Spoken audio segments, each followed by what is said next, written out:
All right, welcome back everyone to another video. Today we are hot off of getting all the spoiler cards for Part the Mistveil.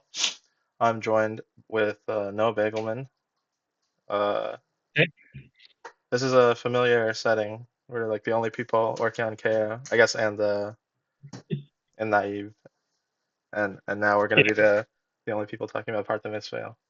we'll try I to keep this more civil of a discussion than some of our KO ones were. Yeah, I think that we are gonna try to do this quickly, as quickly as possible.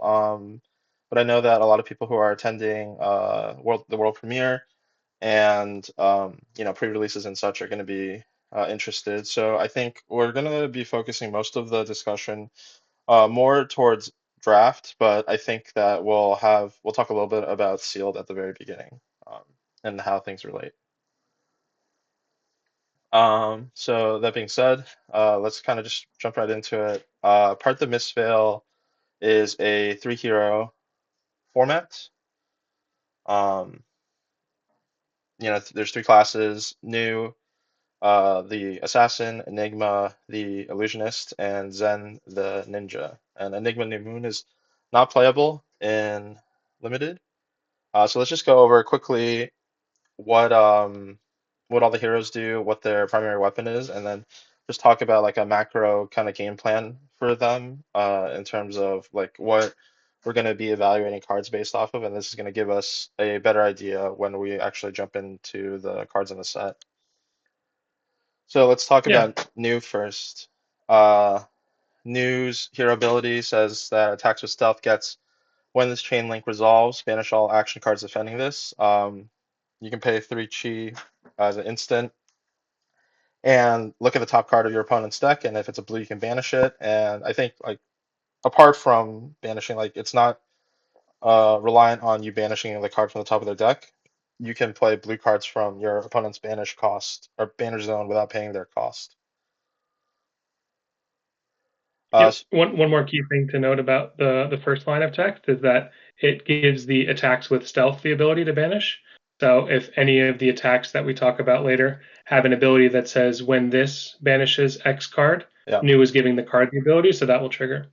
yeah, and that will come up, I think, for a lot of the cards that she's playing. So I would say that news kind of theme is more has to do with you know having some kind of like late game inevitability with deck damage. As we're going to see when we go into the cards, a lot of her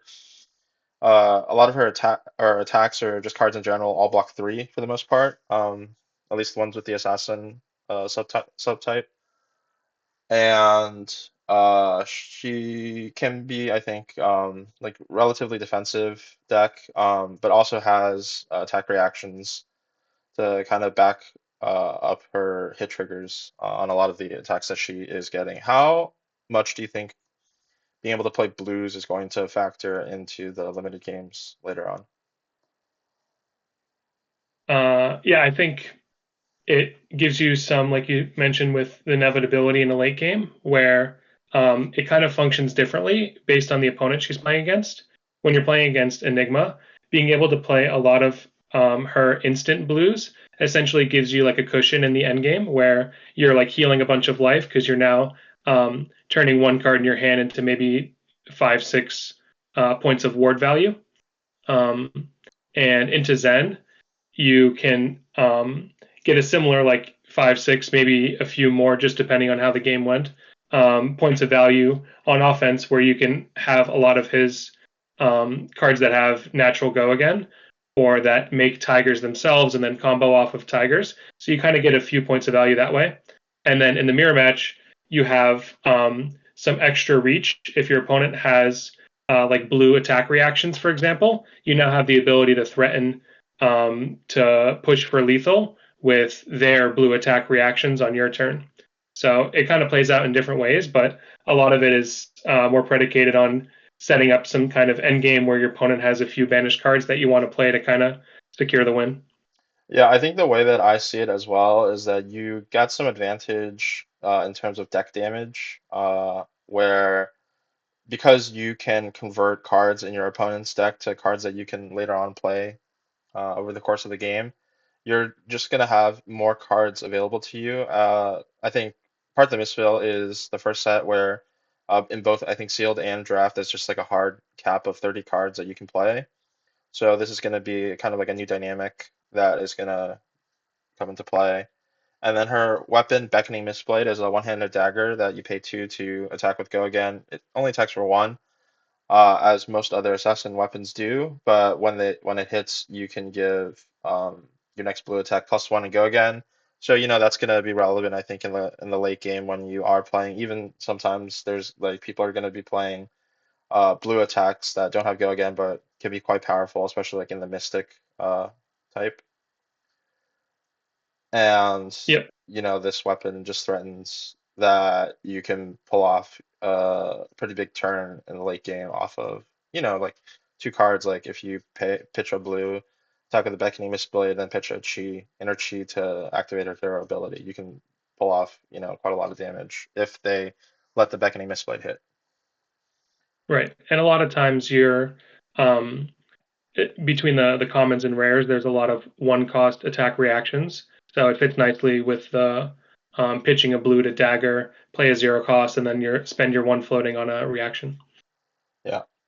Now let's talk about Enigma. So Enigma is the illusionist in the set, and Enigma plays, I think, a little bit differently than a lot of illusionists have in the past.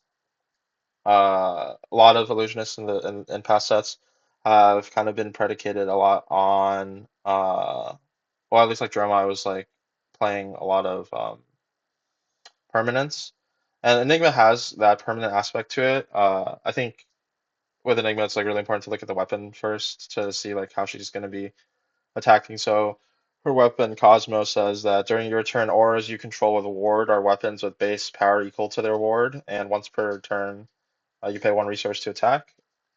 And then auras with plus one attack damage counters on it gain go again. So I think she still plays into that permanent aspect of it, but it's going to be revolving a lot more around like the attack blocking cycle, right? Yeah, I think the simplest way to distinguish her from other illusionists is that Enigma puts the pressure on you to decide, okay, do I want to block and protect my board, or do I want to let it get destroyed? Whereas illusionists of the past put the pressure on the opponent of, do I want to send this attack face, or do I want to send this attack at one of your permanents? So yeah, I think that's like the major difference that um, adds an element of um, making each game play out differently in terms of like some games you're going to want to be blocking to protect your board because you've established a board, whereas other games you're more okay with letting your board get completely wiped. And this might end up diverging the two ways you kind of want to build Enigma. One being more defensive and protecting your board. The other one being like, okay, I end up letting my ward protect my life total and then rebuild the board on the next turn. Yeah, one important thing is that unlike other illusionists that kind of can run out of gas at the end, like if you run out of if you're playing Dromai, you run out of dragons. If you're playing Prism, you run out of attacks or something. Enigma actually does have kind of like the element of having a weapon because her hero power does let you pitch an inner chi to make a spectral shield token with a plus one counter on it, which is going to be a free attack. So you can like essentially turn a inner chi into 1 point of health plus like a two go again attack, which other illusionists haven't really been able to do in the past. But she has also like this aspect of inevitability kind of built in. Yep, and it's important to note as well. All the heroes in this set, their abilities are instants. So if your hand has multiple chi, you can use the ability on your opponent's turn and then use it again on your own turn. Yeah. And then so the last hero that we're going to talk about is Zen, which is the ninja of the set. He is, I think, a little bit more straightforward than the other two heroes. Let's look at his weapon first. Tiger Taming Kakara. I don't know if that's how you say it, but it's a Mm-hmm. two-hand weapon that you pay two resources for, and attacks for two, go again. But then also buffs your next Crouching Tiger that you play. So if you have Crouching Tigers, and it's essentially like Two resources for three go again, because Crouching Tigers just all naturally have go again. Really powerful weapon if you can generate Crouching Tigers. Yeah, I agree. It's kind of like in our future evaluations, we'll be uh, basing a lot of our determinations of how much a card is worth mathematically based on the fact that swinging the weapon means your tiger gets one damage. So anything that creates tigers, you have to take into consideration the fact that it's getting a +1 based off of a permanent that starts the game in play. Yeah, and Zen is his hero ability lets you pitch an inner chi to create a Crouching Tiger in your hand, and then you look for a card with combo, banish it, and you may play it this turn. So his hero power, even though it is an instant, is probably like a little bit worse the uh, than the other heroes to play on your opponent's turn, just because you're also kind of doing deck damage to yourself. Do you have to find the card with combo, or can you miss You can use it? fail to find and just shuffle if you want to. Okay. Yeah, so at the very least you can convert your energy into a crouching tiger, although I don't know if that's going to be Mhm. the best use of your resources, but is an option available. Yeah. There is also some nuance as well, where he creates the tiger in your hand, but the combo card gets banished. So if you are using it on your opponent's turn, you get to keep the tiger in your hand forever. And there are some cards that care specifically about the tiger being in the hand versus being banished. Yeah. Um, so that's relevant. But yeah, like Yuanji said, if you use it on the opponent's turn and banish a card with combo, then um, that card is essentially gone forever if you're not using it that turn. Okay. Yep. Um so yeah, before we go into equipment, one thing that since we're not going to be talking that much into sealed, but I know that it is going to be like a big topic for a lot of people. Let's just briefly go over how sealed is going to be played in this format compared to previous formats, and kind of some of the themes that are going to be present for all the heroes. So, one of the main things is that sealed is going to be 8 packs this time instead of 6 or 4 packs like it was in previous sets. And I think part of the reason why LSS wanted people to have access to 8 packs is because, a lot of the hero powers are dependent on chi, and even though you get, at least one Transcend card every pack, I think they just wanted you to have access to play up to, at least 8 guaranteed Transcend cards per deck. I Yep. And they also lifted the restriction to just one more point about changes on the legendary keyword, where if you happen to open like three of the same legendary transcend card, you can play all three in a sealed pool yeah, or a draft.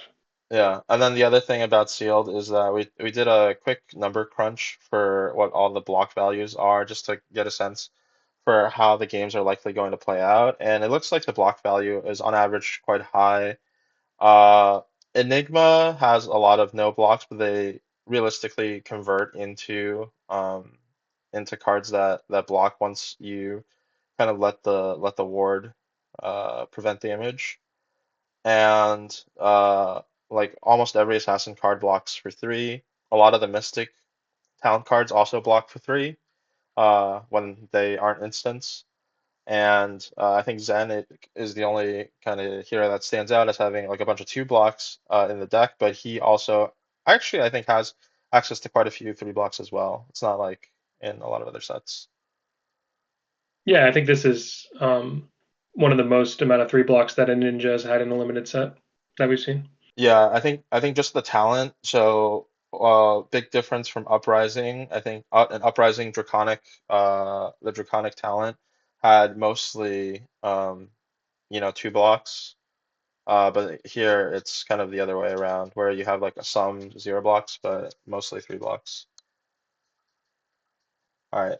So real quick, let's just talk about going into the cards, and then when we go into the cards, let's go over our card evaluation scale. So we're going to be rating the cards from 1 star to 5 stars.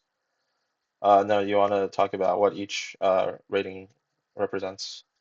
Yeah. Yeah, so 1 star is basically unplayable. If we give 1 star rating to an equipment, there's no cards in the set, at least that I'm aware of, that can punish you for that, like Down But Not Out was in the last set. So even if we give an equipment a 1, if it's your only one in the slot, may as well play it.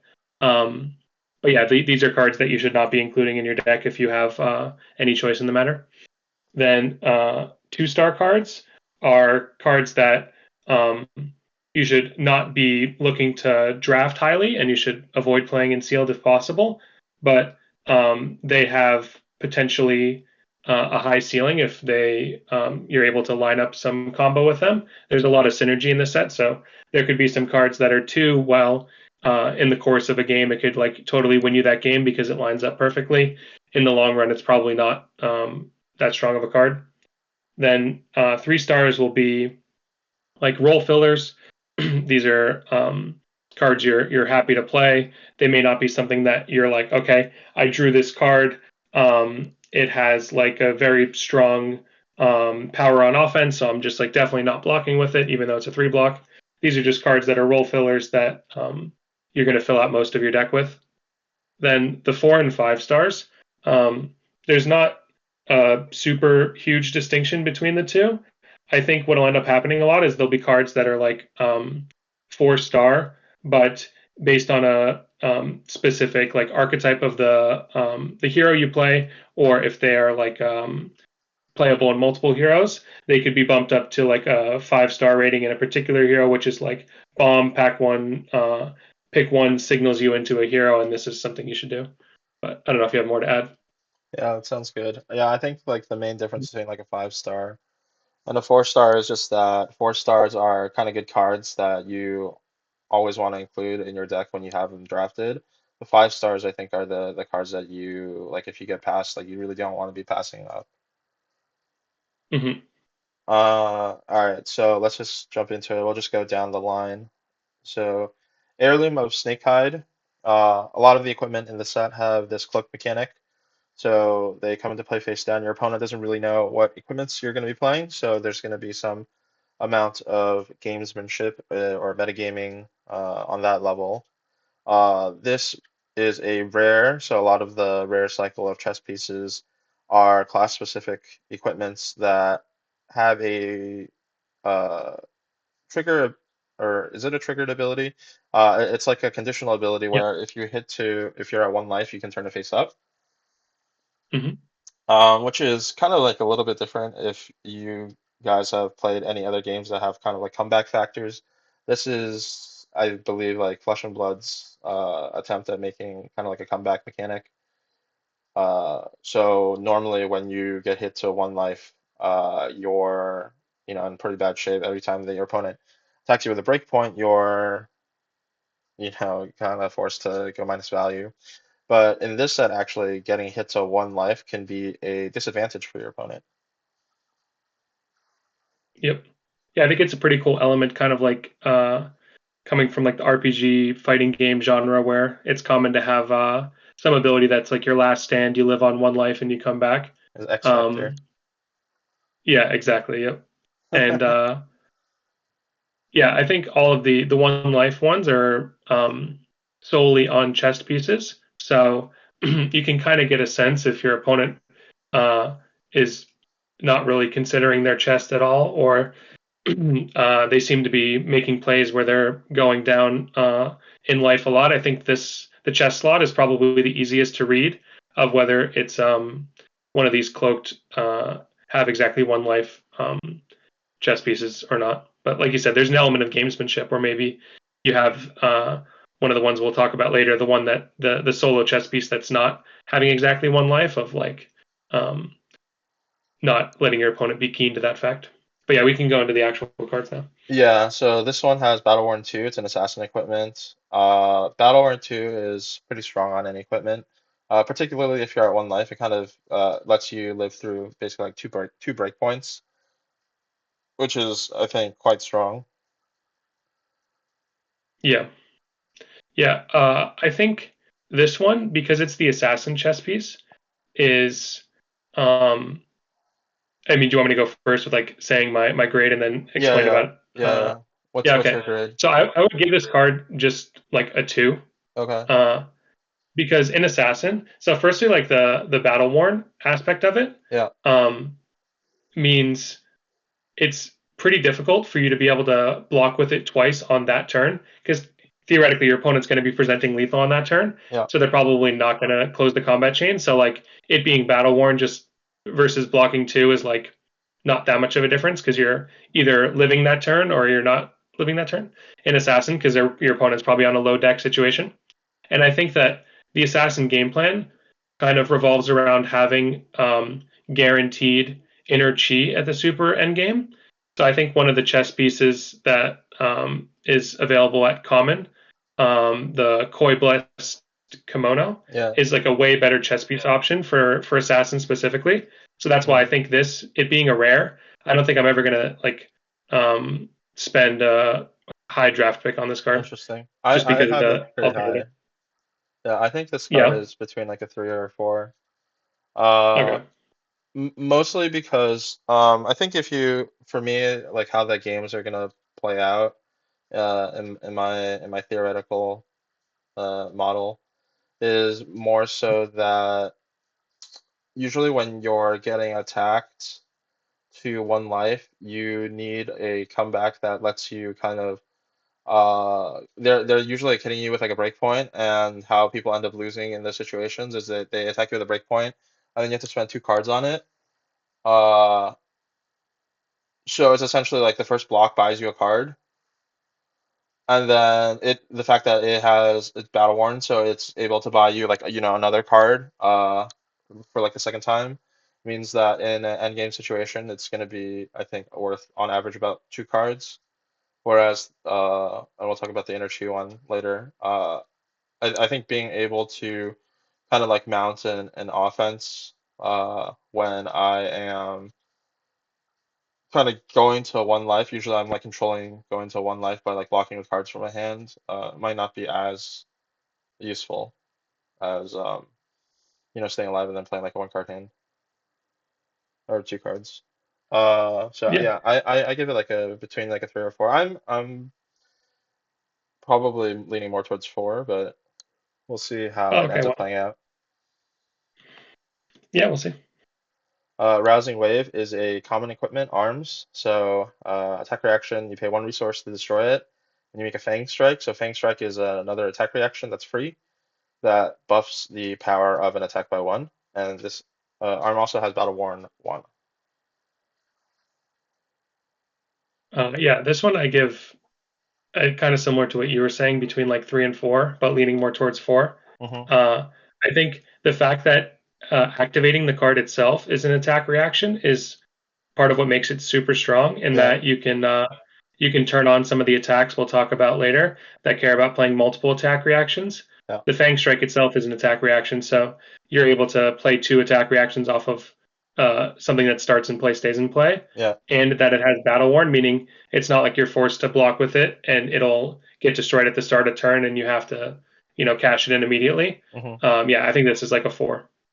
Yeah, I think Fang Strike is also like for like I think going to 1 is going to be like a big part of the game. I think Fang Strike just like pumping like 1 damage is actually like a big part of how you can like kind of get around that kind of little mini game where if you have this in play, your opponent really has like a hard time going to 1 because if they're going to go to 2, you just like don't, or if they're going to go to 2 off the attack, you just don't activate it. You just don't like use your Fang Mhm. Strike. But if they're going to block in a way that they would go to 1, well, they can't do that because you're threatening lethal then.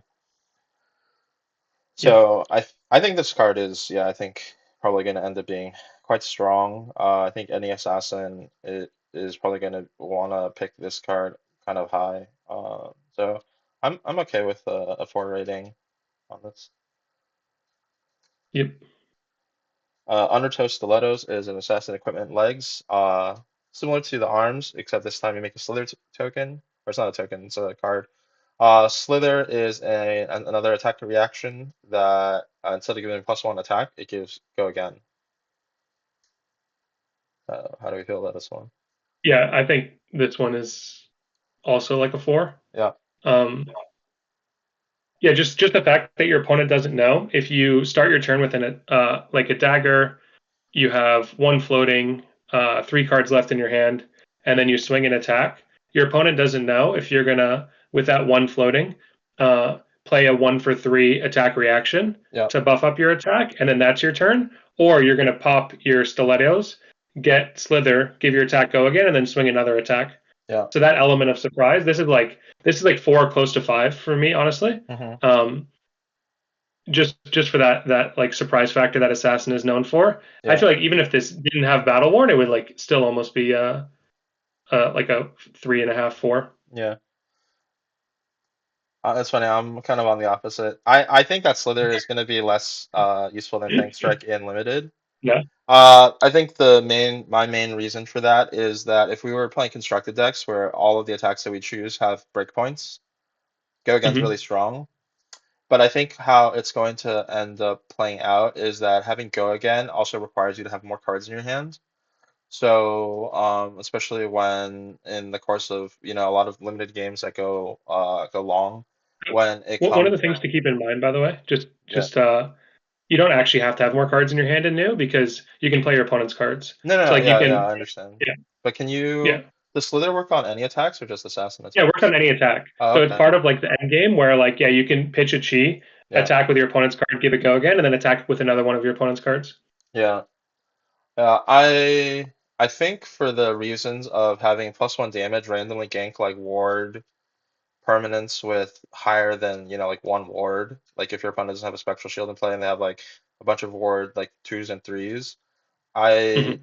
I tend to think that +1 is going to end up playing out like a little bit better than Go Again in the format, but we'll have to play some games and see whether or not like who's right in this situation. I'm gonna Okay. lean towards giving this a 3. It's still obviously like a very good card. I'm not really underselling it that much. I Yeah. just think that I think when comparatively speaking, I think Fang Strike is going to be a little bit more powerful than Slither. Okay. Okay, Mystic Illusionist Equipment Chest, Heirloom of Rabbit Hide. Similar to the Heirloom of Snake Hide, this one triggers when you are exactly at 1 and you flip it up and it's ward 4. Yeah, I think this one seems more powerful to me than the assassin one. Yeah, But again, I think that the restriction of going down to one yeah, is like a bit more awkward to manage, I feel, in Enigma because like you have so much board. That basically means like you have to have a totally empty board and go down to one. So it seems kind of difficult to come back if like that's what's happening. yeah, But Ward 4 is super powerful, right? Like Battle Worn 2 on the other one. And as I described it, you're not always actually going to get the 2 in 1 value. yeah. Um, Having the Ward 4, I think, is like super good. So this one I give a 3 compared to the other one, which I only gave it 2. Hmm. Um, just for the fact of like in Enigma, I think if you have an empty board and you went down to one, you're probably not that in that good of a spot anyway. Yeah, it's kind of interesting. I wonder, like, because like numerically, ward 4 is stronger than Battle Worn 2. Even if you Hmm. get two blocks with Heirloom of Snake Hide, you're only blocking 3 damage.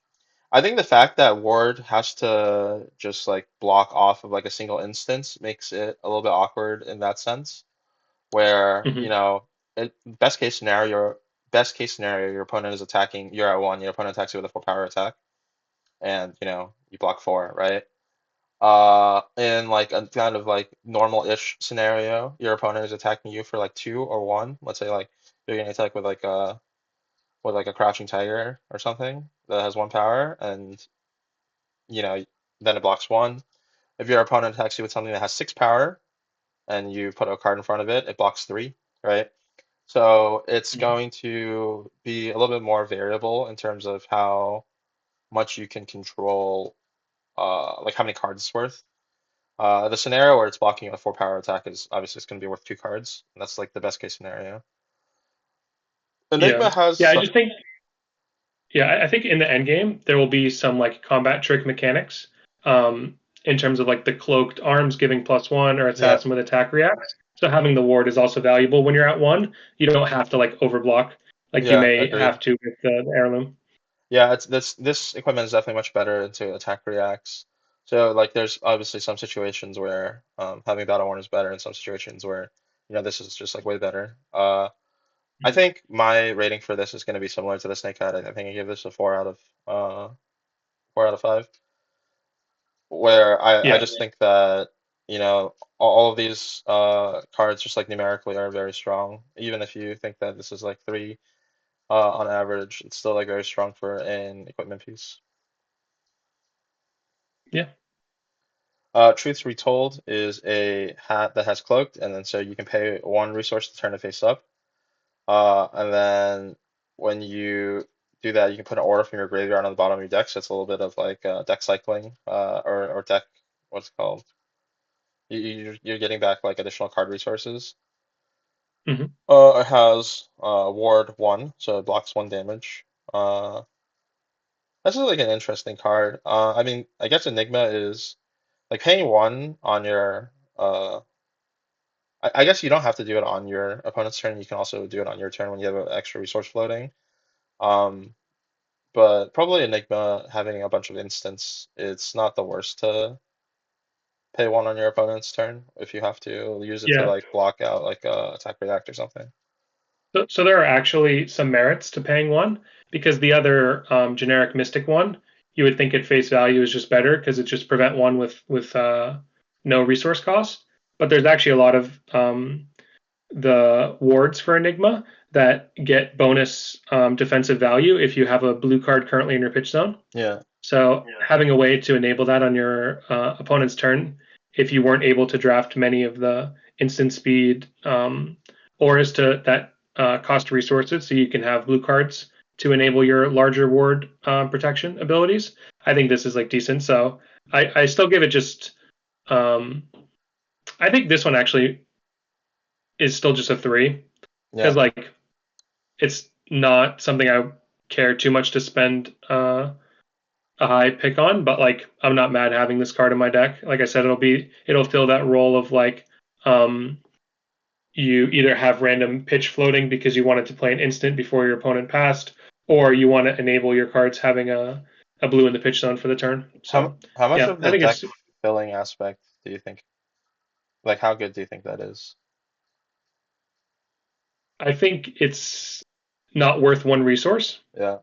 Uh so it'll certainly matter, but I'm not sure that the just one card um warrants paying a resource for it, so I wouldn't play it just for that. But I think it'll incidentally get you some value when playing, but I don't think it's big enough of a factor to bump it up a whole grade from 3 to 4.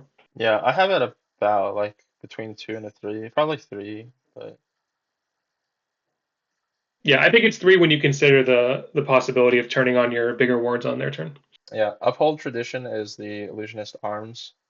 This one I think is much better. So instead of putting a card from your graveyard back into your deck, you get to put a +1 counter on an aura with ward. So this combined with her weapon also essentially gives you go again on attack.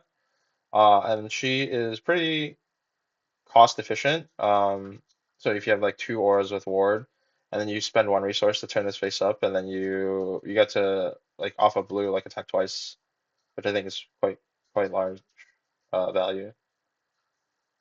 Yeah, I think this is like five. Honestly, this is Uh-huh. like an insane card because there's going to be turns in Enigma where your pitch doesn't line up perfectly for what wards your opponent let you leave on the board last turn, and so you'll just like have that one random resource to give something go again and swing even wider with your auras. And it has like Ward One itself built in. So Yeah. yeah, I think this is like super high pick card. Yeah. I kind of just want to give this a four because it's not a generic card for draft. But I think if you know that you're drafting Enigma, I think this is pretty high. Yeah. Okay, Heirloom of Tiger Hide. This is the ninja version of the exactly at one. So, but instead of having Battle Worn 2, this has Blade Break 3.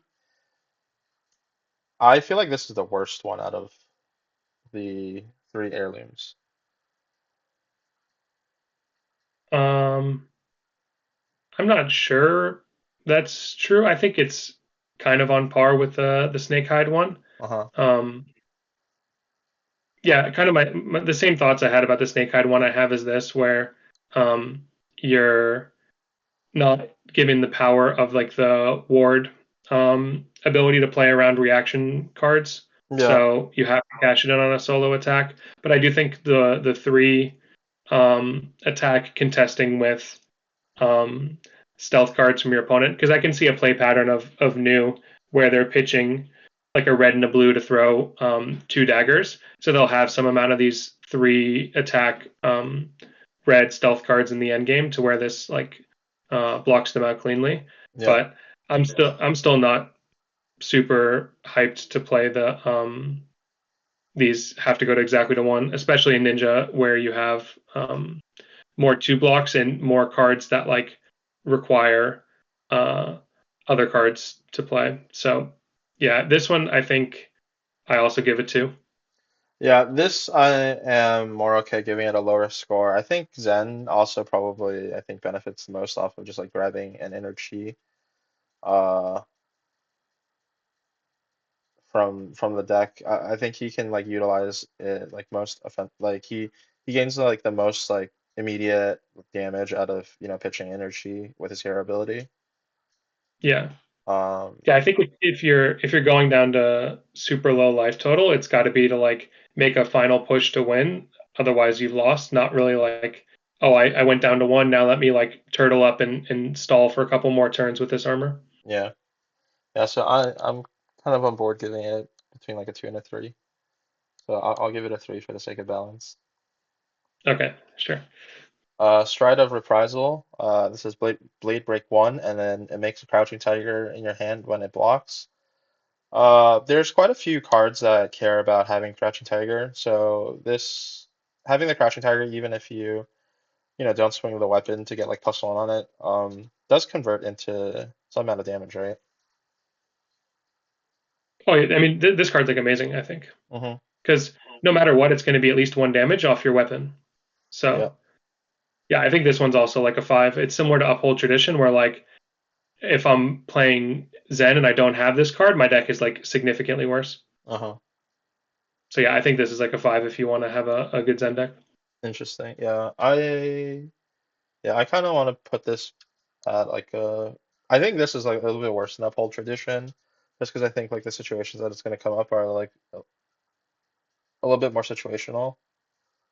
Um, but I think I still give it a 4 out of 5. Yeah, I think it just this card will bail you out of hands where you have all the cards that care about comboing after Crouching Tiger, Yeah, but none of like the actual Crouching Tiger starters. And now like it ended up getting more than the sum of its parts value um, out of your hand. So, and yeah, it's like completely unconditional, right? You just defend and you get it. You don't have to pay resources or anything. So, yeah. Aqua Sing Shell. Uh, Actually, is Mask of Wizened Whiskers? Yeah, let's do this one first. mhm. This says when this defends, put a card with combo from your graveyard on the bottom of your deck, and has Blade Break 1. I think this is much better than the Enigma version because I think putting cards with combo into your deck just end up getting like more value than Enigma because Zen's hero ability tutors cards with combo. Yeah, yeah, I agree completely. Putting back like a red Chi Unleashed, for example, is like huge amount of deck damage you've just increased your deck by. Yeah. Yeah, so this I think Mask of Wise and Whiskers is for me like better in Zen than Stride of Reprisal if I was like comparing equipments. So I would feel like this card is more mandatory to have in my deck. Um, so I kind of want to give this one a 5 and the other one a 4. Okay, I see that. Yeah, I'll do the inverse. I'll give this one a four, but keep my five of Stride of Reprisal. Uh, I just think like you don't have to if you have Crouching Tigers to pull off like super wide combat chains, then you don't have to care about putting cards back in your deck. yeah. I just think that like when you make Chi, like having like the first tiger, like if you have two tigers, it's not as good as like there are some cards that care about multiple tigers, but I think in general having the first tiger is like most important. I think actually no, I disagree a little bit. I think Oh, having two really? tigers is important because Hmm. there's a lot of cards that say if Crouching Tiger was the last attack. So if you Yeah. draw two of those, you have to have two tigers to be able to play them both. Mm, okay. Um, and your cards are just worth more as a ninja on offense than defense the majority of the time. So being Yeah. able to enable the combo twice is really good. Okay. Aqua Sing Shell. This card blocks for 1. You can pay. Three resources to turn and face up to draw a card. You basically cycling a card out of your deck.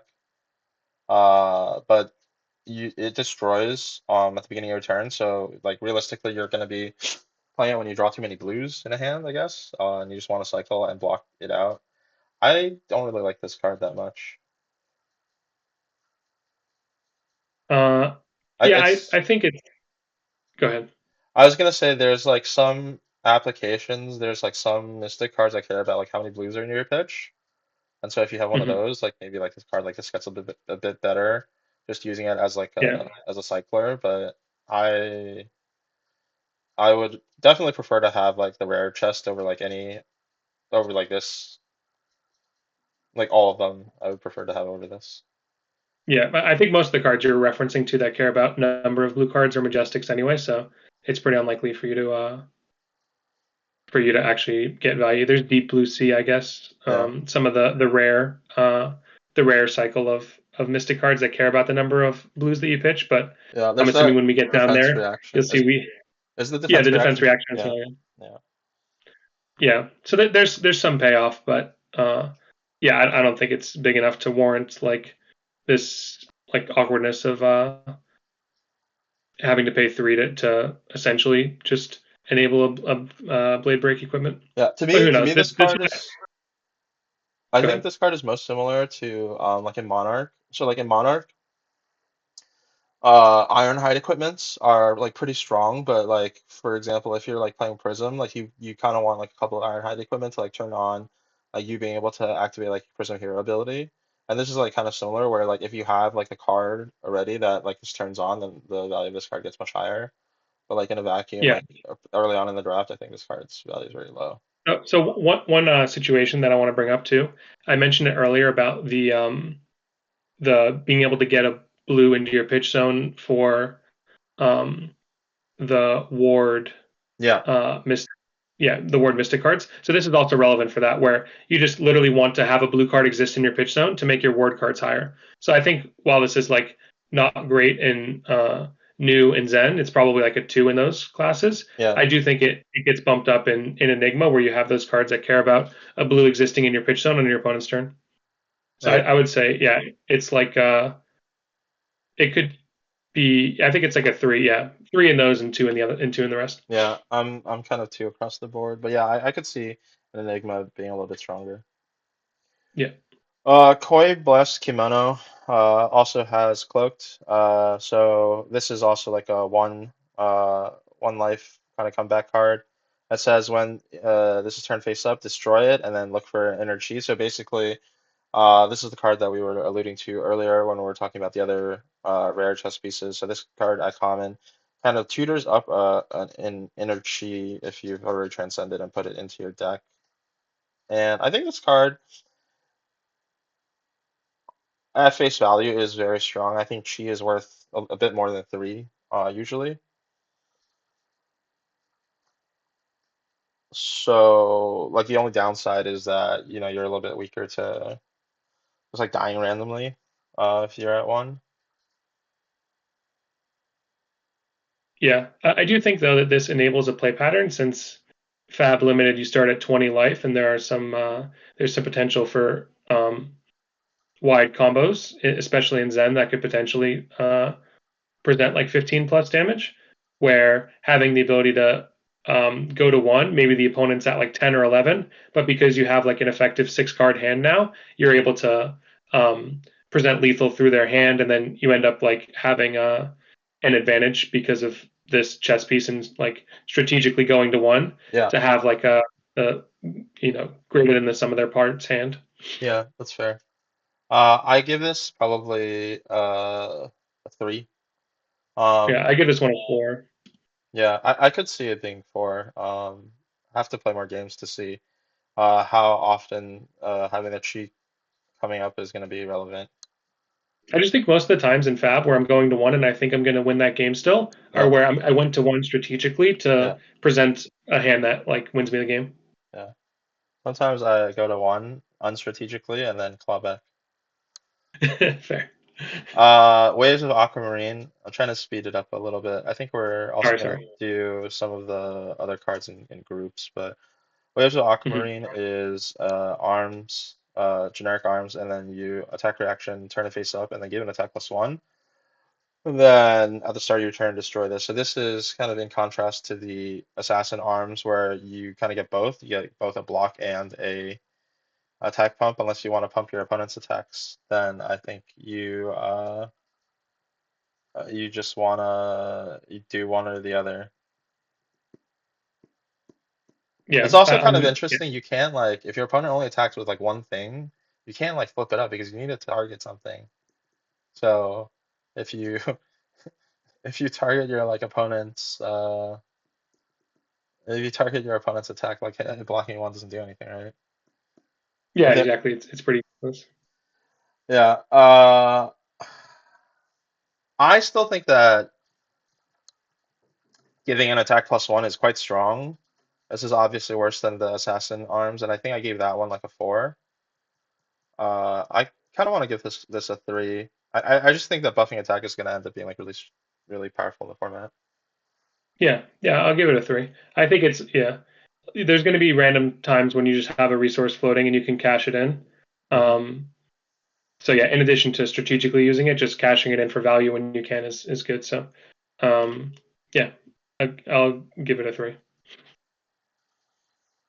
All right. Aqua Lapis is the mystic legs, and then you get to give an attack go again. So it's either you give it go again, I don't want to give your opponent's attack go again, and then you block. This is also like kind of interesting. Like if your opponent attacks with an attack that doesn't have go again, and then they have like a card that they're going to arsenal. A lot of these cards are like seem quite awkward to use. Well, Uh, it says at the start of your turn, destroy it. So like you can flip it on your turn. It lives through your turn, and then you can block with it on your opponent's turn. oh, okay, yeah. Yeah, I was not understanding the play pattern. Okay, I think um given that I probably would rate the gloves like a little bit higher, but not like a full tier higher. yeah. No, no. I think your like inherent fab knowledge lets you know is good. One of the problems is like it's now face up. Like if you flip this up and give your attack go again, your opponent's like, oh, so I should just block because if I don't attack him next turn, his armor just like blows itself up. Yeah. So it's like, Yeah, I yeah. think So this I one think is worse than this yeah, go again, I think to me seems worse than +1 damage. yeah. I just think like there's no reason to play this over the other legs in Assassin, Yeah, and paying a resource for go again in Zen is pointless. Most of your attacks already have go again. yeah. Uh, and then in Enigma, uh, I just don't think that this is like the play pattern that you want to be playing for. So um, yeah, I'll just give it like a. I think you still have to give it a 3, um, just because I I think I think give enough this one frequency a is pretty strong. 2. Okay. I think relatively speaking, yeah. So I like a lot of this also comes into play like when you're talking about like these cards with relation to kind of like opportunity cost. So I think cloak re really only like comes into play like I mean like the ninja and assassin class equipments don't have cloaked in these slots. So you're like comparing this to the Skywalker or Sky like kind of a series of equipments that just like they just prevent damage. And I think I like those like a little bit more than this like you're kind of like helping your opponent play better. Yeah. So yeah, let's just talk about all of these as a set. So all of these equipment, the Sky cycle, all do the same thing. They all have cloak, and then when they're face down, you can destroy it to prevent the next one damage that be dealt to you this turn. So these are kind of anti attack reaction equipments. They are like numbers wise not as strong as any of the other equipments that we have gone over. I think all the other equipments in their best case scenarios are worth at least 2 in each slot, but these are all just like base worth 1. Yeah. So just giving an overall rating, I think I would give the hat, gloves, and shoes a 3, Yeah. but I think I actually give the chest a 4 Hmm. because most of the time the chest or not most of the time, I think all the time that the chest is going to be cloaked. So your Yeah, opponent, if you're like taking a bunch of damage, they may think you have the one life requirement cloaked piece, but then you end up using this to stop a breakpoint earlier on, and it's like very impactful. So I think because I gave the other chest like a lower rating, I give this one a higher rating because this is like the chest I'm going to be looking for more. So I would say 3 for head, arms, and legs, and then interesting. 4 on chest. I guess I'm flipped because I gave the other chest like a pretty high rating. Yeah, I'm leaning towards like a 2 on the chest, and then um, so like each class has like I think a slot which is like really strong. So like assassin has like gloves that I think are really good. I guess ninja also. I think that's all of the gloves. I think are pretty strong too. So chest and gloves I would value the least, and then boots and hat I would value more. I guess yeah, I agree. ninja hat is pretty good. All right. Next we're going to talk about the transcend cards. So, I mean, you can draft the Fable, but there are 11 Transcend cards that you can draft, 8 commons, and 3 majestic specializations.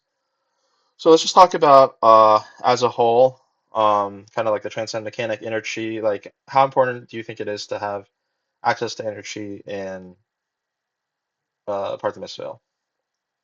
Yeah, I think it's crucial, and I think some of the most powerful turns come from when you actually have multiple chi, Yeah, where you're able to play one, respond with the other, get both back in your hand in addition to their effects, uh, and be able to play your turn with like the blue that you intend on pitching, as well as the blue that you intend on using for your hero power. yeah, Since most of the time, if you're actually casting a blue, you're taking like a below rate action. But when you have 2 cheat cards, you don't have to do anything below rate since they both come back to your hand. So I yeah. think these are like very important, and I would be looking for like um, minimum 6 like that I want to play in my sealed pool. If not going up to like 8. Okay, so let's go over the common cycle first. So common, there's Mhm. the 8 unique effects. There's shuffle. All it does. There's gain 1 life. Target attack gets -1. Target attack gets +1. Target attack gets go again. Banish target card from an opposing hero's graveyard. Put target action card from your graveyard on the bottom of your deck. And draw a card and put a card from your hand on the bottom of your deck. Yeah, so I can go through and just give kind of like my um, rough ordering of how powerful those like the effects are when you're actually casting them. Yeah, Um, I would say Path Well Traveled, the Go Again one, is my highest. yeah, Then very close after that is the Grain That Tips the Scale, the one that gives +1. yeah, Then after that, in new specifically, I think Passover, the one that banishes from the opponent's graveyard, is really powerful. yeah, But generically, I would say the one that gains a life. yeah. Then I would say the Rising Sun, Setting Moon is next, Uh-huh. because the situation I was just referring to, where you have 2 chi, Yeah, you can play this one, respond with another chi, get both back in your hand, and have the option of putting one on top of sorry, on the bottom of your deck. yeah, Um, then I would say it's the putting an action from your graveyard on the bottom, preserve tradition, then stir the pot, and then finally drop in the ocean. I think in Enigma, drop in the ocean is could be placed higher up because you can more consistently resolve it to transcend on the opponent's turn. yeah, But I found in both new and Zen, it's like very awkward to play on the opponent's turn, and you don't want to be giving your own attacks -1. So yeah. I think where I'm coming from, uh, my main concern is that when you're putting these no blocks in your deck, trying to mitigate the worst case scenario, which is you draw multiples in your hand. So I think for mhm. me, the best ones are the ones that you can play without having it, without needing an attack to target. Okay, So for me, number one is gain a life, and then draw a card, put a card from your hand on the bottom of your deck is number two. Bottoming an action card from your graveyard on the bottom of your deck to me is kind of like the break point for when the effect isn't as strong as, like the numerical effect on the ones that target attacks. and so that I have about even with plus with giving an attack +1. I think giving attack +1 is really strong. Because that one you can play kind of as an attack reaction even without transcending, so it can be, quite good. And then I have target attack gets go again is probably around the same as bottoming an attack.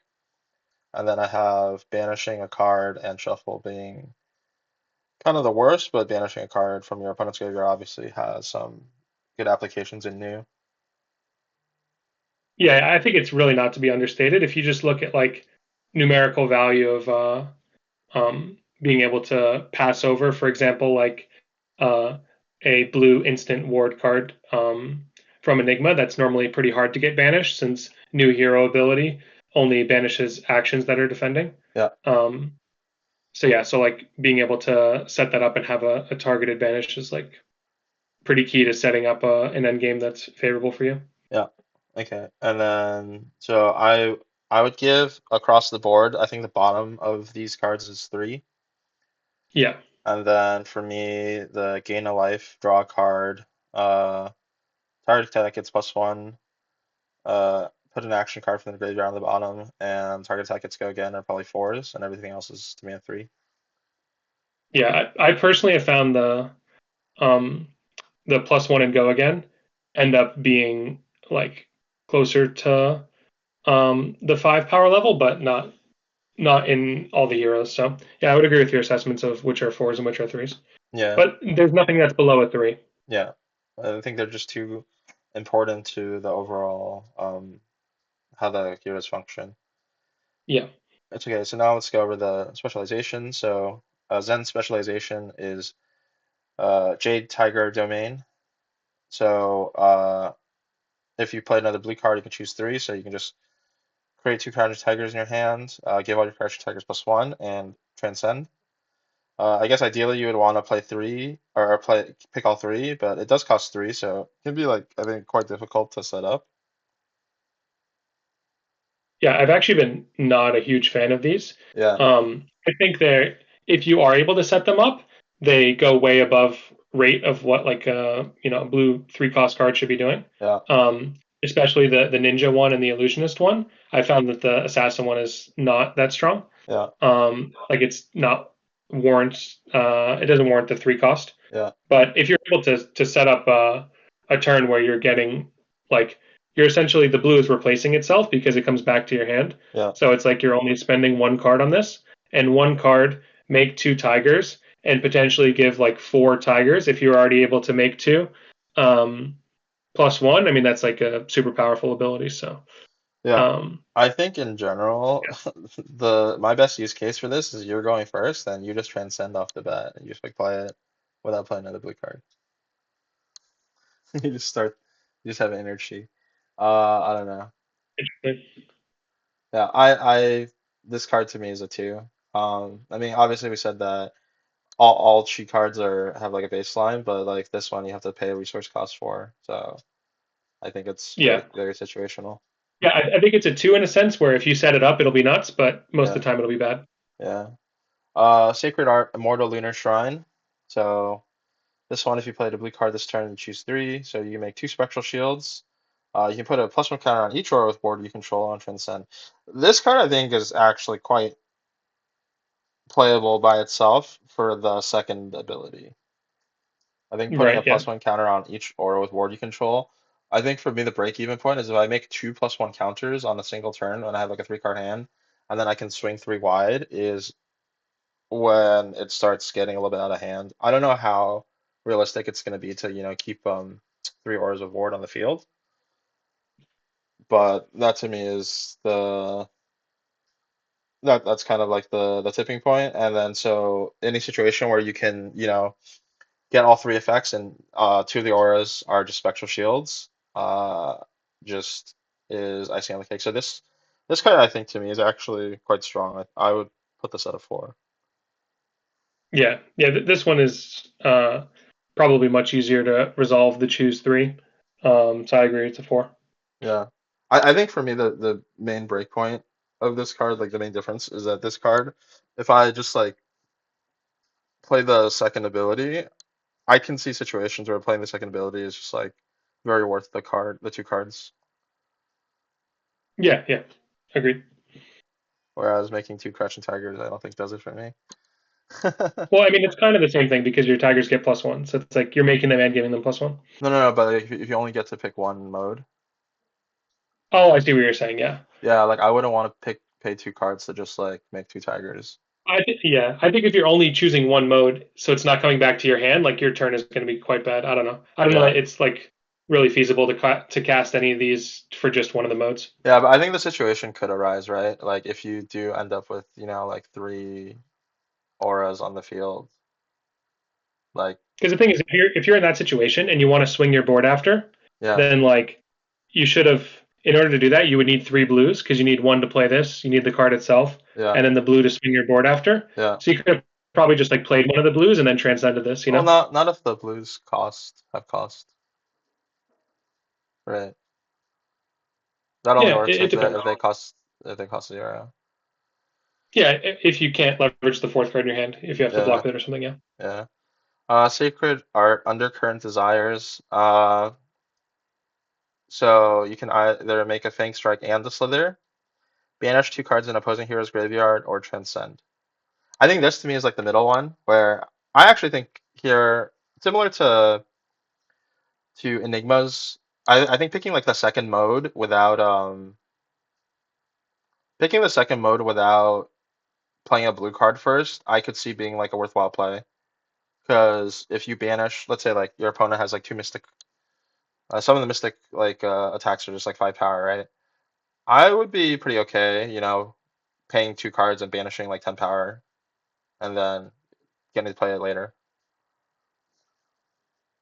Yeah, it's just not in the course of actual gameplay, it doesn't always line up like that. Where, for example, if they blocked with one of those cards earlier, it would have already been banished. Yeah, Or if they if you don't have a way of enabling the go again on that turn, like you don't have the shoes or you don't have like some of the other cards we'll talk about later that generate the slithers, um, it can be a bit dubious because you're essentially investing 2 cards now for 2 cards later if you're doing that mode, right? yeah, Um, so I think it's similar to the Zen one where it's like super powerful if you can like do the whole thing, but on the average, it's not worth the 2 card commitment. Um, so yeah, yeah, so I'd give this one a 2 as well. yeah. I think it's a three. I think the banish mode is for me just like strong enough. I feel if my Yeah, opponent is the banish attacking. mode is super strong. If your opponent has a graveyard, that lines up for it for sure. Yeah. All right. So now let's talk about the commons. So I kind of want to do this in groups.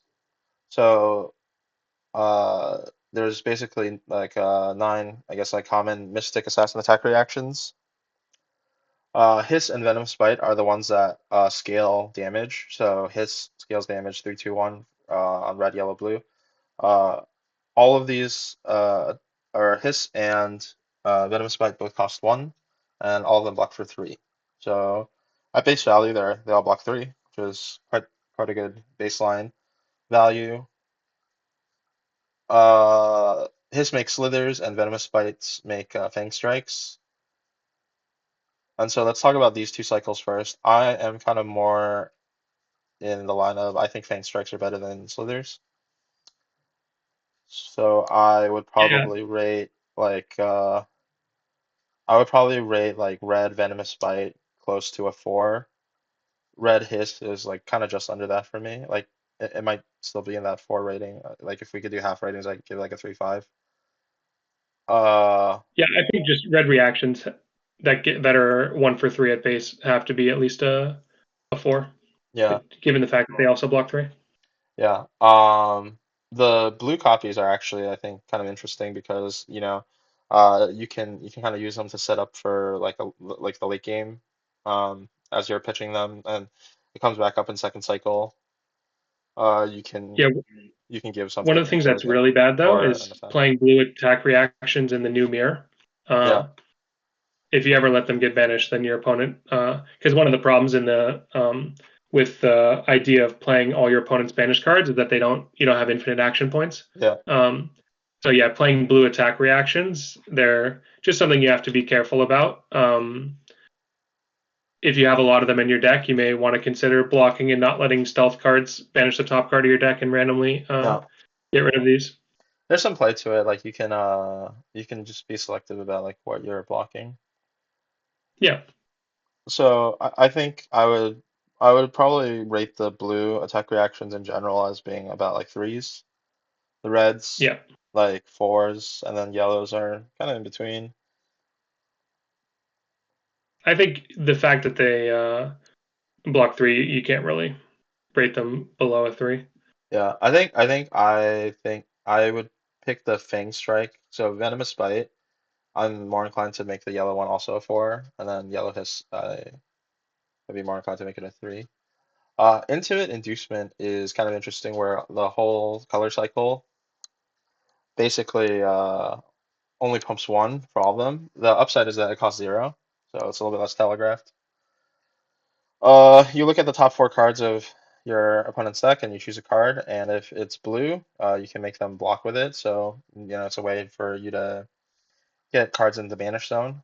No, And use, just one clear thing. yeah, It's not that if it's blue you make them block with it. You make them block with any card you choose. yeah, It just if it's blue, it has zero base defense. oh So yeah, it's important to know that if you look at the top four and there are zero blues, you are forced to choose a red or yellow card and make them block with it. yeah. I think from like a deck damage perspective, it's like equivalent deck damage, but on a turn cycle, it's like a little bit minus if you're not picking blues. But uh, I would say that these are, in my opinion, like quite a bit worse. I would probably rate the blue one as like a three, and then the other two I would rate as a two. I don't really want to have these in my deck. Yeah, I think this is one of the only yellows. We're probably going to be very mean to yellows throughout this, but I think this is one of the only yellows that I'm fine with Yeah, because it's still giving me the same power, but it's also allowing me to pitch for my dagger if I need to, or it not being a blue again mattering for the mirror match where you don't want to let them get free value. So I actually think this is like one of the yellows that I'm most okay with. hmm, interesting.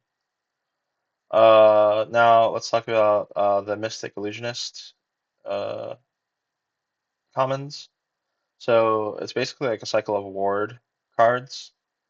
Haze Shelter, you pay two, and then it has ward X, where X is four if you pitch a blue card, otherwise X is one. But this is continuously checking.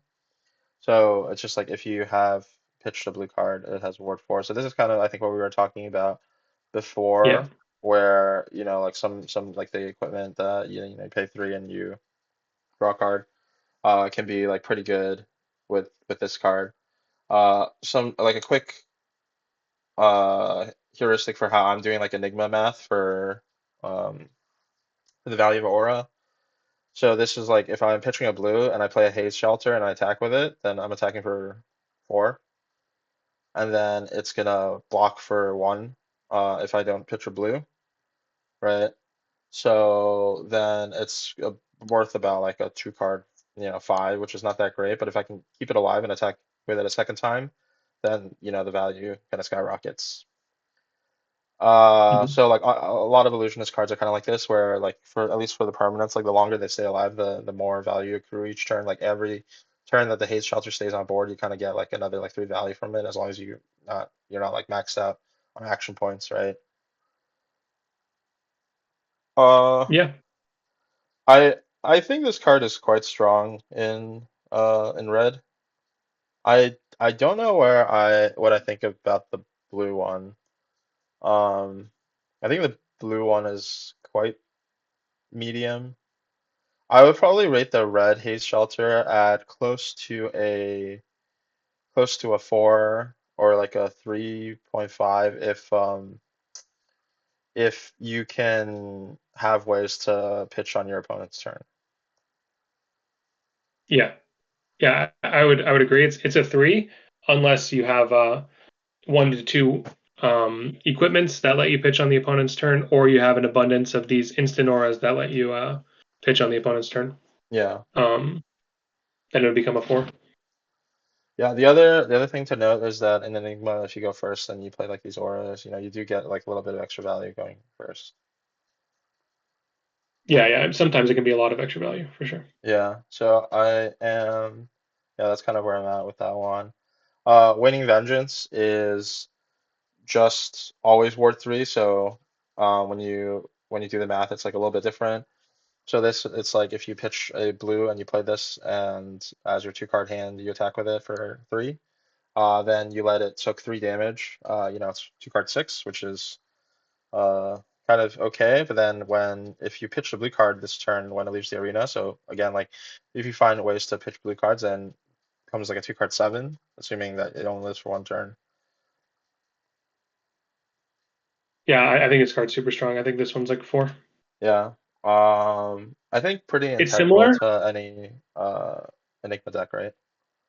Yeah, it's similar to the other one though, where if you don't have any ways of pitching on your opponent's turn, then uh it gets worse. But even then, it's only a minor drawback of not getting the spectral shield. So Yeah. Here yeah, I think this is the floor is a lot higher, but the ceiling is lower, right? right. Yeah.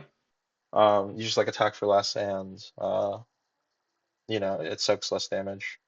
But if you do find like blues to pitch, I think having a spectral shield is really nice because you get another thing to attack with.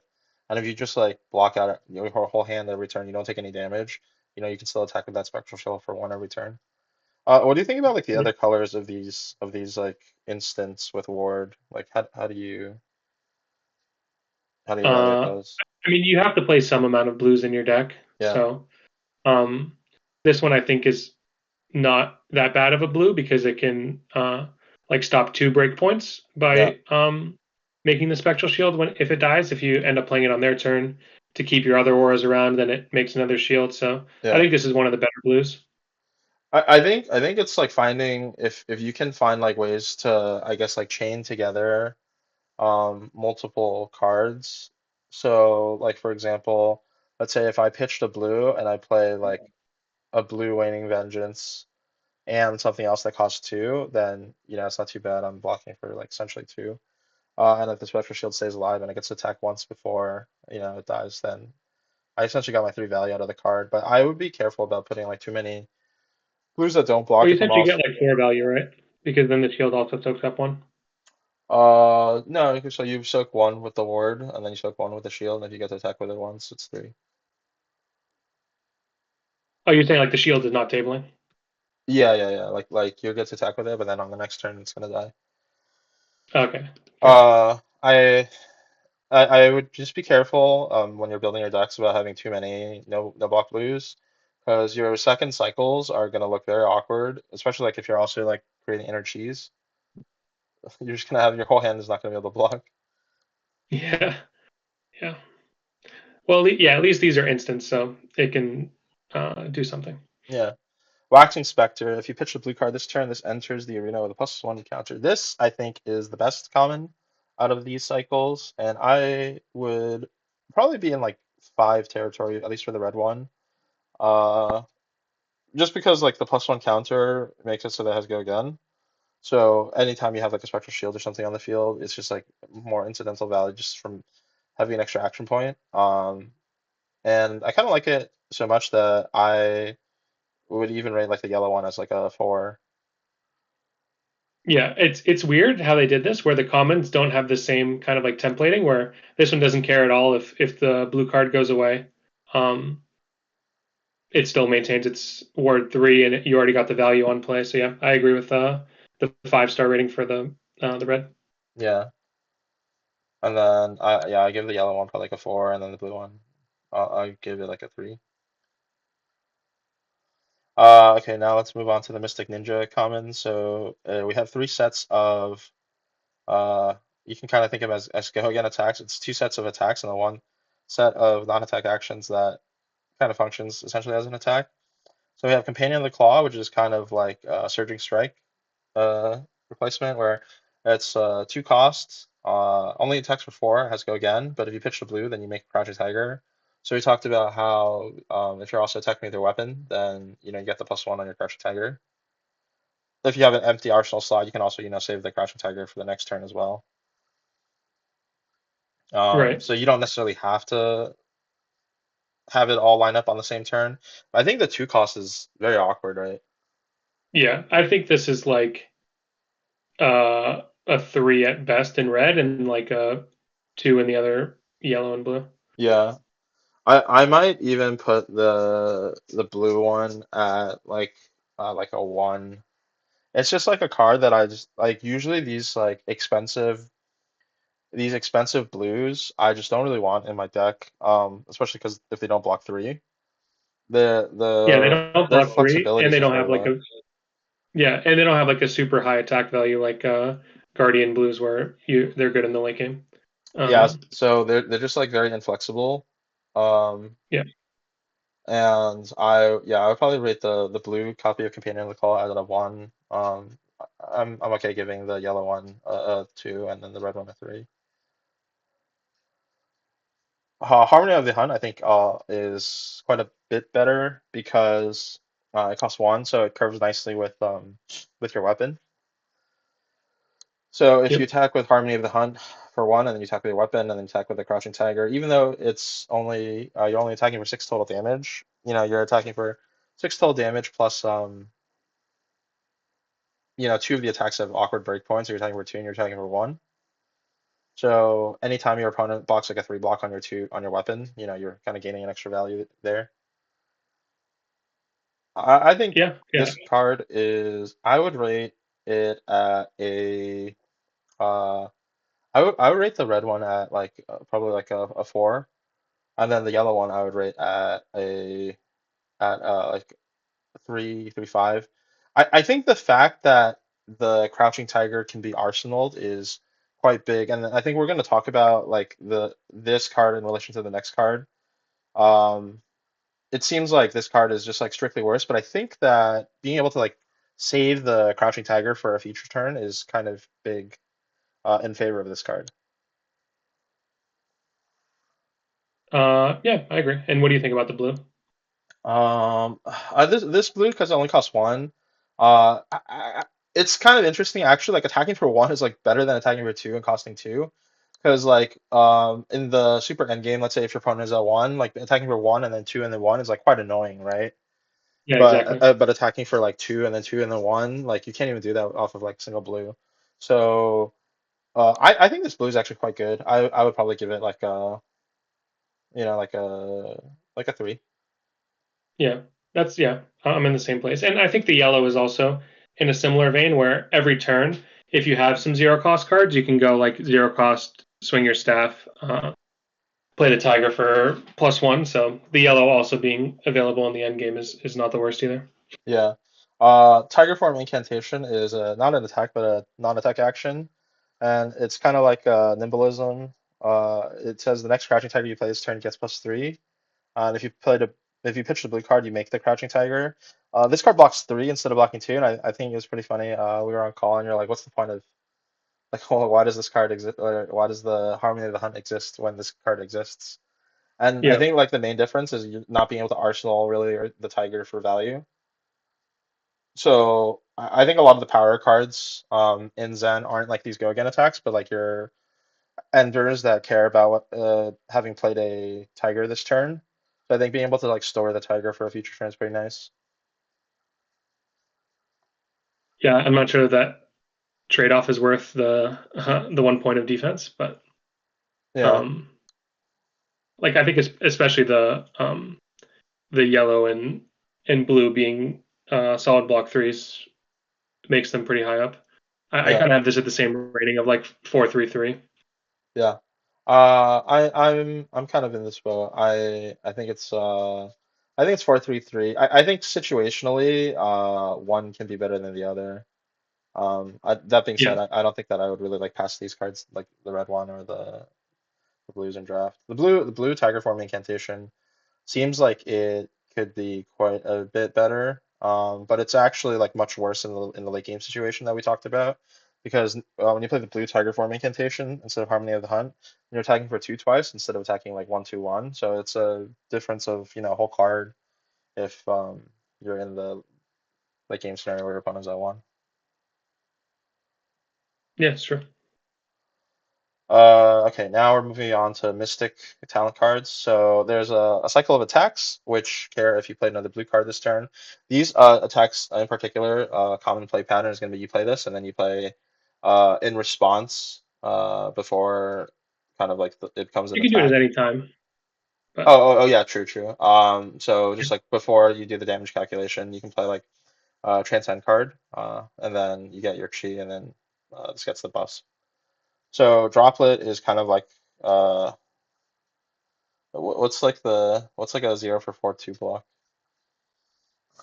uh, So basically like these on attack have the same rate as like a red on attack if you play another blue card.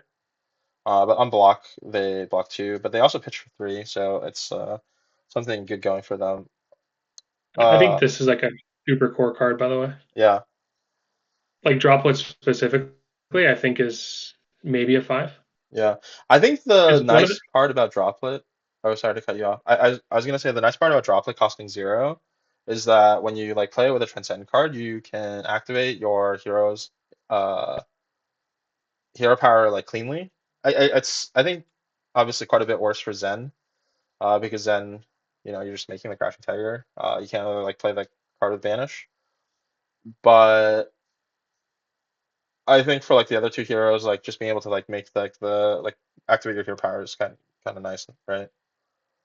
Yeah, this is one of the cards that makes the Transcend card that gives Go Again especially powerful. Where like in Enigma, you then get the Transcend card back, so you've done 4 damage on one card, and then you can pitch to your hero power, make the shield, attack with the shield for 2. Yeah. Or in New, you can activate her hero power and play something from your opponent's banished.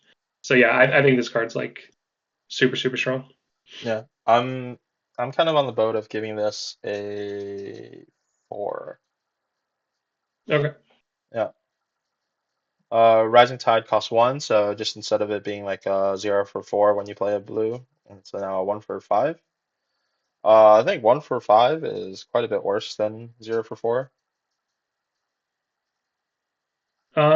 This one is kind of different. It's a contrast to what we were just talking about, where I think this one's better in Zen because it fits with you Yeah, wanting to swing your staff. yeah, Um, so yeah, this one is also these cards are a decent bit contingent on how many Transcend cards you have. Like if you yeah, don't have many Transcend cards at all, then these cards are like quite a bit worse. Or if you don't have many of the next series of cards we're going to talk about, the first Tenet cards, then these are also quite a bit worse.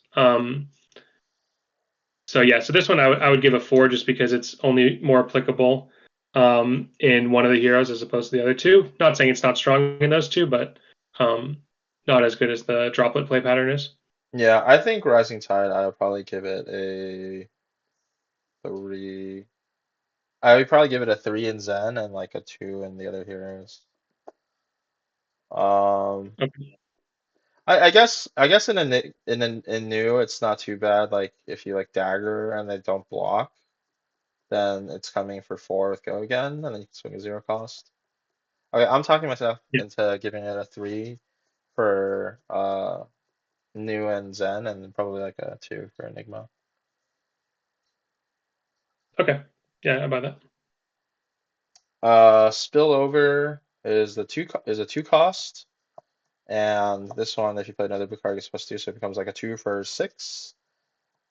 Do you think this is better or worse than it costing 1? I think this is worse. So this is the probably the worst one. But I think at face Yeah. value, ends up being kind of like the best one in the late game when you like don't meet the conditions. It's just like it has a break point, so it's nice. Well, I think the next card is better, the one that's a 3 for 5. Yeah, yeah. But I'm just saying like comparatively, like if the play pattern is you're just like pitching these, this is better than the other two. I guess not for Zen because Zen can go like two Yeah, into three exactly. or like That's two what I was into gonna say. Yeah. two. And Yeah. actually also the same thing not for new either because if the dagger hits, then the other one comes in for 4. So Yeah, so maybe uh, this is quite probably the worst yeah, one. I Pro think this is the worst. Probably This one's about like like a a 2 for 2 me. for everyone, yeah. Tidal Yeah. Surge is a 3 for 5, and then it turns into a 7. This card seems very strong, right? Yeah, it's basically the same play pattern as Droplet. You just have to have 3 blues instead of 2. Yeah. Um, so yeah, I give this one.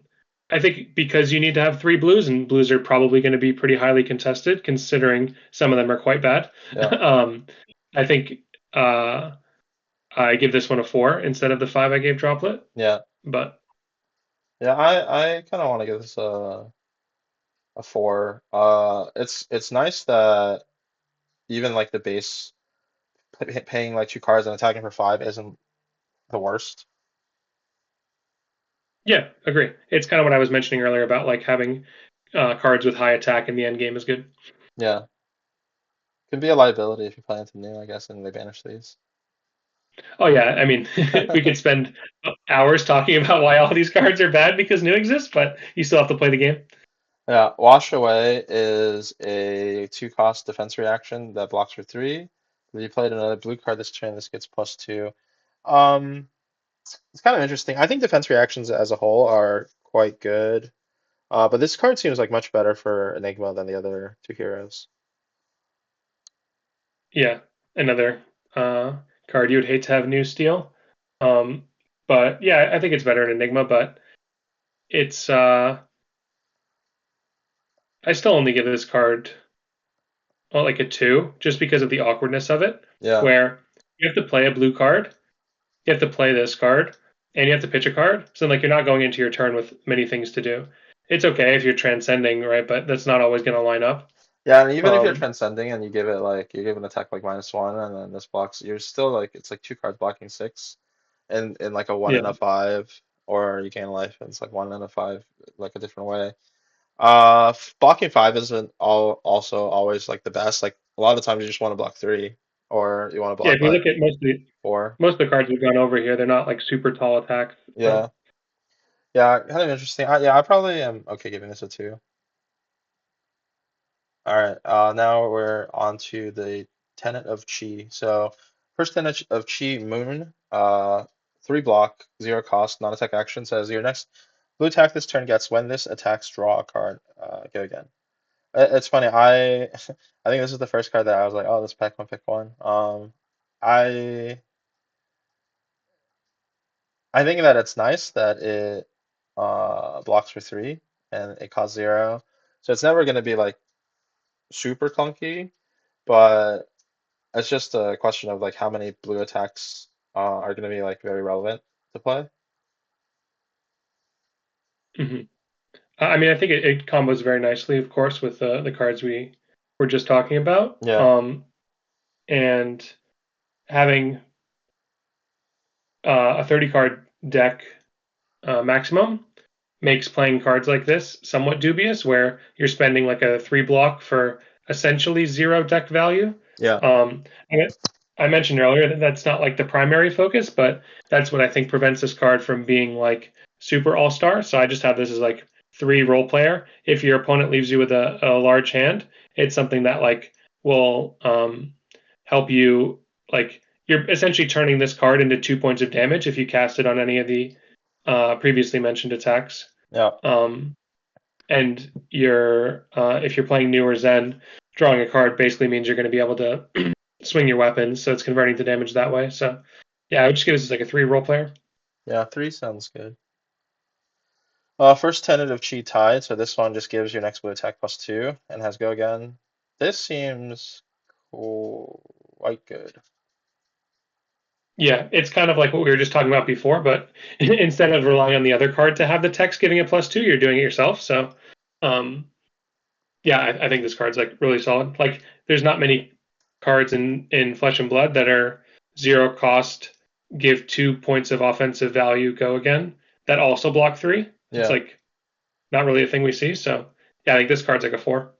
yeah. I would probably put this with five just because how flexible it is. I feel really good about if the pack didn't have anything like real crazy about picking this early on to hedge. Yeah. First Tenachy Wind, it says your next blue card attack, a blue action card you play this turn gets go again. So it doesn't have to be an attack, and then has go again. I know a bunch of people are kind of hyped about this card.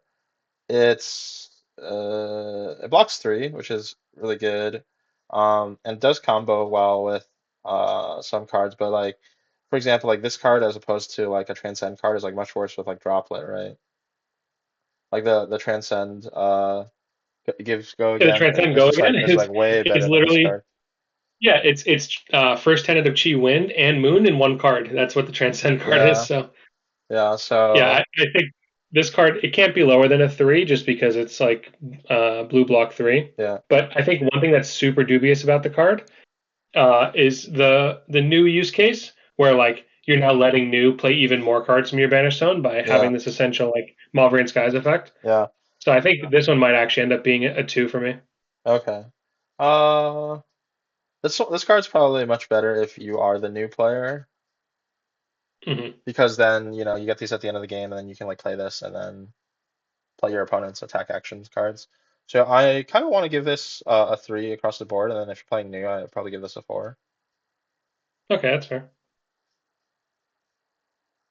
All right, we talked about all the Transcend cards, so now we're past all the Mystic cards, and now we're talking about just vanilla class cards. So there's a cycle of stealth attacks, um, bonds of memory, a big change from previous stealth attacks. These all banish the top card of your opponent's deck when they hit, and then there's like some condition that they have to meet, and if they meet the condition, you gain a life. So bonds of memory, you banish the top card of your deck and then banish a card from their graveyard. So this is like what's it called? This is like Passover. you get to see first what card that they banish at the top, right? You said it's like Passover. Yeah, that's Yeah, the Transcend card. yeah, Target banishes one yeah, in the yeah, graveyard. Yeah. similar. I think bonds of memory is probably like for news game plan, mm, one of the most consistent ways to kind of get advantage because even if you're not looking to gain the life, I think being able to, selectively choose like blues in their graveyard that you want to banish is quite nice. Yeah. Yeah, I think like this one, being able to have the targeted banish to where you guarantee get something that you want to use later is like super valuable. Yeah, One thing I wanted to point out too as we talk about these cards is that you're not actually restricted to only gaining one life. If your opponent defends this card, um, say they defend this card with Desires of Flesh, and you attack, react, make it hit. They yeah, banish a Desires of Flesh off the top of their deck, and then you banish a Desires of Flesh from the graveyard. You'll gain two life. yeah, So just yeah, something to note. It's not very common, of course, with this card specifically, but you're not limited in the amount of life you can gain with these cards if they fulfill their criteria. yeah. I pick bonds of memory as oh, and then in general for the stealth attacks, I think yellows are probably the worst, right? Because like blues at least have some Yeah. interaction with your weapon. Yep. Yep. Um, Blues essentially become like yellows with go again if your weapon hits. So Yeah, so I would put like blues and red stealth attacks, just in general, like 1 point higher than any yellow that we talk about. I do want to mention one thing though about yellows is that like uh yellows being essentially like if your opponent wants to deny the hit trigger of any of these stealth cards, they're most likely just going to give you one card from their hand, right? Yeah, So like whether you're attacking for two or three isn't a super big deal, except for the fact that they may want to block with a two block. Um, so yes, I actually I'm not sure that I 100% agree of like yellows being so much worse than blues, just because or sorry than reds, because there's no breakpoint presented on either really. yeah, but I think when you factor in like using it with like Fang strikes, it starts to make a Yeah, difference. it's true. I'm just saying I don't think the drop off is like super significant here, Sure. given that since they're the red is only worth three on attack, these are cards that you're going to be blocking with a decent amount anyway. Yeah. I give bonds of memory in general. I think it's a four power level for me, and red and blue, and then yellow I give it a three. Uh, yeah, I think I don't necessarily give it a four in the blue. Mm-hmm. Okay. There's just a decent amount of prevent one and block one and spectral shields and stuff. Okay. Sounds good. Yep. Desires of Flesh. So this one banishes the top card of the deck if it hits, and then this whenever you're banishing attack action cards gain one life. I think this is going to be like the most consistent for gaining life in limited. Most cards in people's decks are going to be attack action cards. So like even if they're blocking this, you're gonna gain life. In terms of the commons, yeah, I would say it's the most consistent. Yeah. So I think for that reason numerically, I kind of value this one across the board a little bit higher than all the other ones, and so I'd probably put Desire to Flesh as like a 4 across the board, maybe even pushing into 5 territory. It's one of the most awkward things you can be doing in the mirror match as well too, where you typically want to be blocking their stealth cards with your stealth cards if you don't have a way of using all the cards in your hand, Yeah, and then being attack actions means essentially it's kind of like Bolton's hero ability, where yeah, if you block this with an attack, you're just giving your opponent a free life. yeah. So So where yeah, do you have it rated? I get this one like uh 4 across the board, just Okay, because the fact that you're almost always going to be gaining a life off of it if they're blocking. nice. All right, Impulsive Desire. So this one, when you're banishing reactions or instants, gain a life. When you banish the top card, when it hits, you banish the top card of your deck. This is like the polar opposite of Desires of Flesh. I think this is like the least consistent because News Hero ability doesn't banish reactions that block. Uh, I I probably rate this one as like a 3 across the board, or they're just like fillers. And depending like on how important it is to like fill your deck with block threes, like I can see that number going down. Yeah, yeah, I think 3 across board is fine. This is one of those cards that just roll filler block 3. Yeah. All right. Mind's Desire. So this is when you're banishing non-attack action cards, gain +1. This might be like more useful in constructed, but I think similar to Impulsive Desires, it's not that frequent. I think that your opponent is going to have a bunch of non-attack actions in their deck. I think the main benefit that this has over Impulsive Desire is that News Hero ability just like banishes, action cards that are blocking your stealth card. So you still like if they block with a non-attack action card, you're gonna get the life off of it. And so I think for that reason, I probably would rate like the red and blue ones. If I could give half grades, I'd rate them like 3 5s. They're probably still just threes across the board for me. Yeah, I think there's just not that many non-attacks in the set because there's a lot of reactions in instance.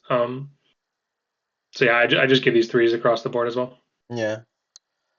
Pick to pieces. So this one says if you've played an attack or activated an attack reaction this chain link, this gets +1, and damage that would be dealt by this can't be prevented.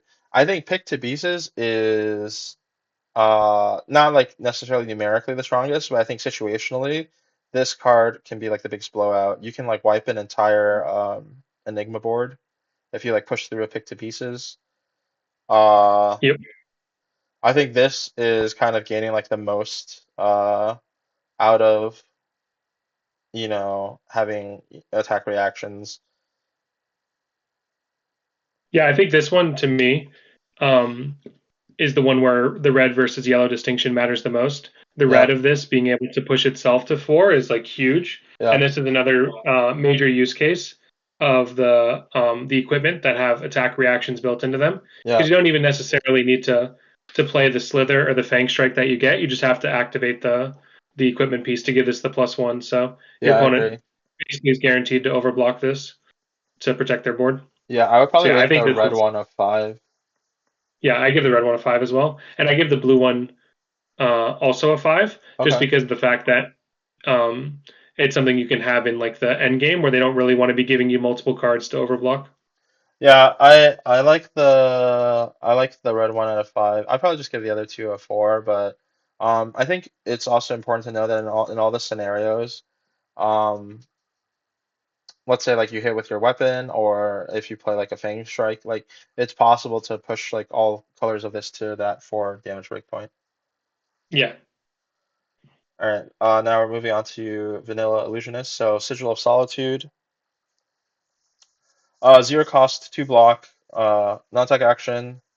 If you control another illusionist or destroy this, it just has ward 4. Um, Not quite sure how to evaluate this cycle. So like my thought on the non-instant auras is that the red versions are not as good, but then the blue versions are much better. yeah, like we talked about earlier, Ward 4 is like kind of fake. There's not Yeah, that many like tall attacks where you really want the Ward 4, so I think this eating up one of the red slots that are super premium in your Enigma deck is not worth the spot. So I would give this like a 2. But if you do play it going first, it's obviously going to be very strong. Yeah, I think also the downside is that because Enigma is most likely gonna, out of all the heroes, have like the most non-blocks in your deck. So like Sigil of Solitude can be super good if you can like block your hand down and then just play this as one card hand. So like, because even if you know you just like try to like, get like the Ward 4 or even Ward 3 off, it can be like worth it for like risk reward if they let it live. You know, you get a like a Titan's Fist or something, you know, to attack with. But I think like the main problem is just that I think practically speaking, you're gonna run into a lot of situations where it's going to be hard to block your hand down or keep this alive.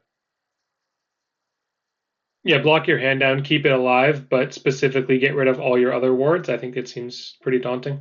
Yeah, so So what do I rate the red and the yellow ones. Probably the red one might be like a 2.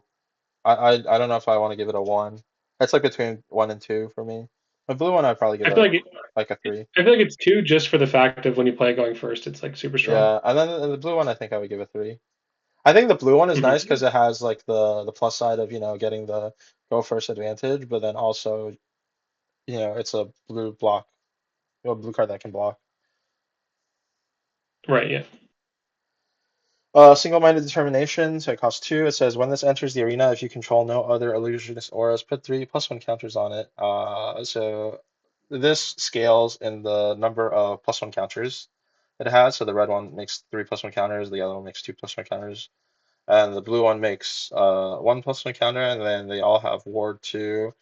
Um, I kind of like these. I don't know if I like the blue copy better than the red copy. I'm mostly thinking about when you're playing like the end game. So when you're playing the end game, like you can do like a play pattern where like you pay 1 and you attack with an order that has a +1 counter, and then you like play one of these. It also blocks But 3, which is really then it nice. doesn't get the effect. Hmm? It only gets the Yeah, effect yeah, if you have nothing yeah. to It do. doesn't get the effect, but it's just like a way for you to like efficiently use your hand. Yeah, I don't know. I'm not a fan of this card. Okay. Uh, I don't think I can rate any card that blocks 3 at Yeah. lower than a 2, but this is also just like a 2 for me. I just think it's Okay. like it's too difficult to like keep 2 cards Yeah. to play this and hope to protect it in order to swing with it next turn. I just think that there's like much better cards that you can be playing. This is a card you're going to block with like 90% of the time. Yeah, I think I would rate the blue one at a 3, and then probably the other Yeah, colors at like a 2. yeah, same here. Okay, Solitary Companion. So this is a 0 cost as ward 3, and it says when it enters the arena, if you control no other illusionist auras, create a spectral shield token. I kind of like the blue one, as kind of always providing like, you know, 2 instances of ward 1, but then you get to have like 2 separate auras that you can use to either block like two breakpoints uh or you just like let one die and attack with the other one. Having Spectral Shield is particularly nice because of Enigma's hero ability. Yep. I probably rate the blue one at a. This is tough. I probably rate the red one at a 3, and then the blue one for me is a 4. Like a 3-2-4 breakdown. Yeah. Okay, I get behind that. All right. Spectral Manifestation. So you pay 2, and it says create a Spectral Shield token. If you control no other illusionist auras, put 3+1 counters on it, and this one has go again. So all of the other auras that we rated before don't have go again. This has go again. This card seems very strong. As a kind of board starter. Because you can, you pay 2, you get to attack for 4, and then that attack has go again, so you can, play other 0 costs or like whatever it is that you wanna play on the tail end. Actually, sorry, you have 1 resource splitting, so you can play like a one cost to end, and then you just have like the special shield. If you can keep it alive, then it's gonna be like a lot of damage every turn. Yeah, I think getting counters on spectral shields will be like super key to Enigma's play patterns, and this is one of the best ways to do that. So I think Yeah, this is a This is definitely a 4 at red and blue, and maybe a 3 at yellow. Yeah, I'm gonna just give it fours across the board. I think just giving plus 1 counters, Yeah, especially with I think shield, yeah, is I think really the yellow strong. actually. You're right. Yeah, the yellow is like inconsequential. You're getting his shield with a counter. So yeah, I think this is just 4 across the board. Yeah, Obviously, you prioritize red and blue, but the yellow is perfectly fine. yeah. Vengeful Apparition, so it's a 0 cost. This looks like it should be a rune boy card. When this leaves the arena, if you control no illusionist auras, you may play your next aura with cost 2 or less this turn, as though it were an instant. If you do, it enters the arena with a +1 counter. Yeah, these cards. So the saving grace for these cards, I think, is that they block 3. Um, Yeah, I think this card is like pretty terrible at red and yellow because the scaling is with the cost of the aura you can play. Yeah, the nice thing is that when you so like I think numerically this card is always kind of going to be worth 2, right? Because you're like assuming you get to play like the aura and then give it a +1 counters because you get a +1 counter and then they have ward 1. But it has Um, to be the last one to leave the arena. Like it's pretty yeah, challenging to yeah. It just resolve that. depends like how often like because Enigma doesn't block like how often are you going to be able to build a board and keep it versus how often are you gonna just be cycling that like one aura. Yeah, if you like think about the play pattern where you actually want to resolve this card's effect of playing something that um, doesn't have go again, it's like one of the actions as an Yeah, instant. Like you could have just probably blocked with that card and kept your board around instead because it's like a card that could block. So yeah, yeah, I'm not a huge fan of this. I think the blue is like a 3, and then the red and yellow are just a 2. interesting. Yeah, I think this is going to be a card that's going to be really difficult to evaluate. I could easily see this card end up like playing very well because of, just like how the game plays out. But yeah, I'm kind of on Mhm. board where it seems very situational right now, but it could just be that it plays into the play patterns really well. Yeah, that's So fair. I'm But down to that's give kind of it the home of 2, twos. right? Why it's not a 1 is like it could have pretty high roll potential. Yeah, so I'm down to give it twos, and then the blue one's a 3. Hmm. Okay, onto ninja cards. Chi Unleashed, 2 cost. If Crouching Tiger was the last attack, this combo chain is against +4, so the red one would be for 7, the yellow one would be for 6, and the blue one would be for 5. I think this is kind of like the payoff for playing Tigers. I Yeah, think that this is probably going to be for me uh, a 5 in red, and probably like a 4 in the other two colors, maybe even a 5 in blue. I think this one's a 5 in blue. You also get the benefit of it being pretty hard for new to punish you for playing this because it's just 1 power. Yeah. Um, so yeah, I would give this. Yeah, I agree. Five, probably 5, 4, 5. Imagine you could play this with like the little. Yeah, yeah. I mean, there's a reason it's Fight, banned. Fighting Breeze says it's kind of like a head jab, so a 0 cost, go again, attack 2 block. Red attacks for 3, yellow attacks for 2, blue attacks for 1. Says when this hits, create a crouching tiger in your banish zone, you may play it this turn. I usually evaluate head jabs as being quite mediocre and limited because when you block with 3 blocks, it's like playing head jabs, except you get the flexibility of deciding. And if you're playing head jabs, then you like have to play it. And then in Yeah, particular, this is this like one doesn't even like it doesn't even put in your hand. I think if it put in your hand, it'd yeah, be a lot better. yeah, yeah. And I think this is a set where like hit triggers like this are like at an all-time low, right? You have like Enigma with Ward, so even if you have some sort of way of buffing this and making it come in for breakpoints, it's still not going to connect. Like 1 and 2 aren't real breakpoints because it just gets eaten up, and the 3 value is just something that new is super happy to block. So, um, I mean, you have to have some quantity of Crouching Tiger creators in your deck. So I think it's like still a 2 for me, but yeah, this is like not a card I'm looking to draft highly. Yeah, I'm kind of willing to make it like a 1. I think A 1 yeah, I across I board, think or I think the red is a 2, and then the other colors are 1s for me. I just like okay, never really yeah, want to play it. I like I'll play the blue if I'm like short on blues, but mm-hmm. don't really want to be playing like I'd rather I don't think I've given that anything a I'd one. I rather got I just got to be play more harsh. I'd rather play like any like transcend cards. Yeah, yeah, Uh, I gotta start Breed, cracking down. yeah, breed anger. So this is like instead of being a head jab, it's a leg tap. So 1 for 4. or sorry, it doesn't have go again. But if it hits, or sorry, when this attacks, if Crouching Tiger was the last attack, then this gets go again, and then you get to make like another Crouching Tiger. This card seems, So two things make it significantly better. yeah, It's like well, firstly the three block, right? Of course. But secondly, the fact that it's an attack trigger, it doesn't actually have to hit is like huge. So I yeah, mean, the play pattern of this, if you're um, able to have another card that buffs up your tiger, um, then you're able to go like leverage the ability of the staff plus the other card that buffs up your tiger and like go wide with a bunch of annoying 4 and 1s to kind of eat up the whole board of the Enigma ward or make it awkward for noodle block. So yeah. So uh, if you go something like if you have a tiger, you go like staff tiger this, then you play your tiger, then you play like something that gets buffed off tigers, or yeah, I don't know what else like buffs tigers. Um, I'm kind of down to give the red one, also because it has a breakpoint like a 4, and then yeah, the and I blue think like one I would give a 4 as well because it blocks 3. yeah.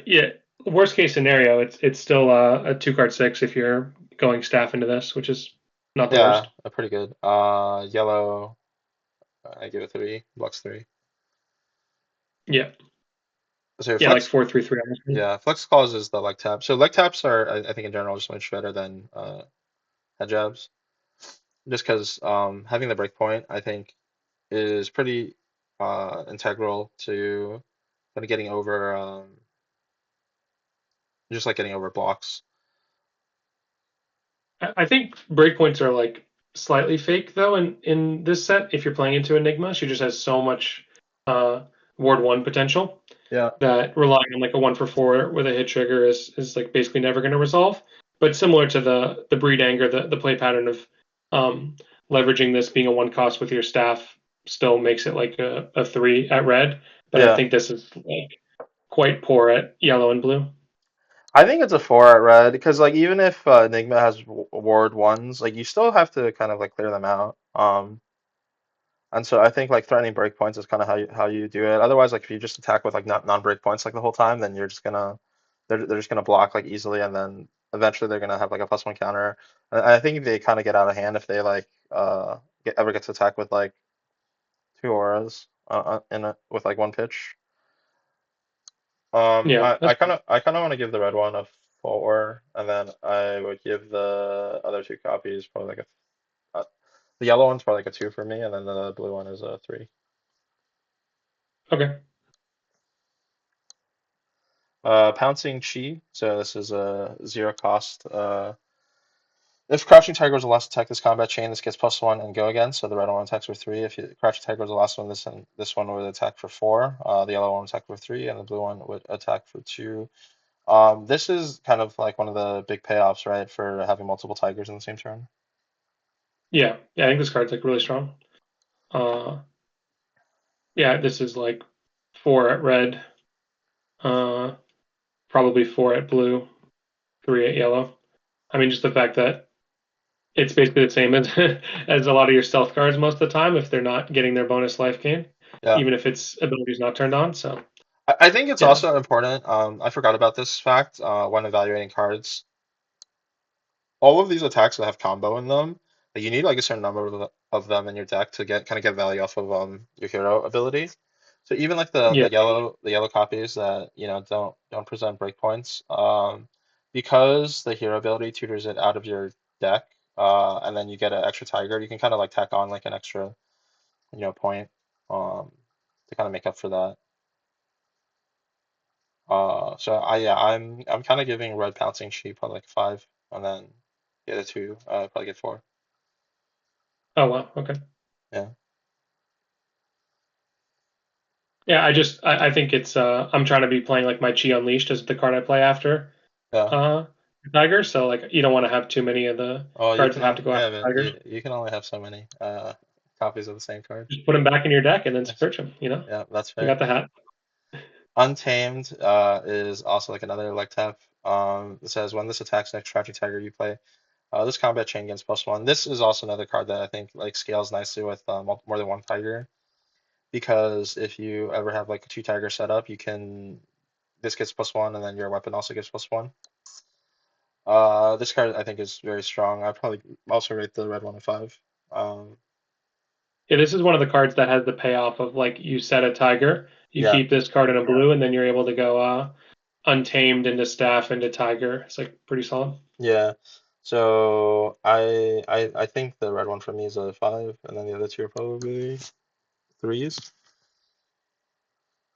Uh, I think yeah, just given the I break think the point blue is very will end up being nice. like pretty solid at the end. Yeah.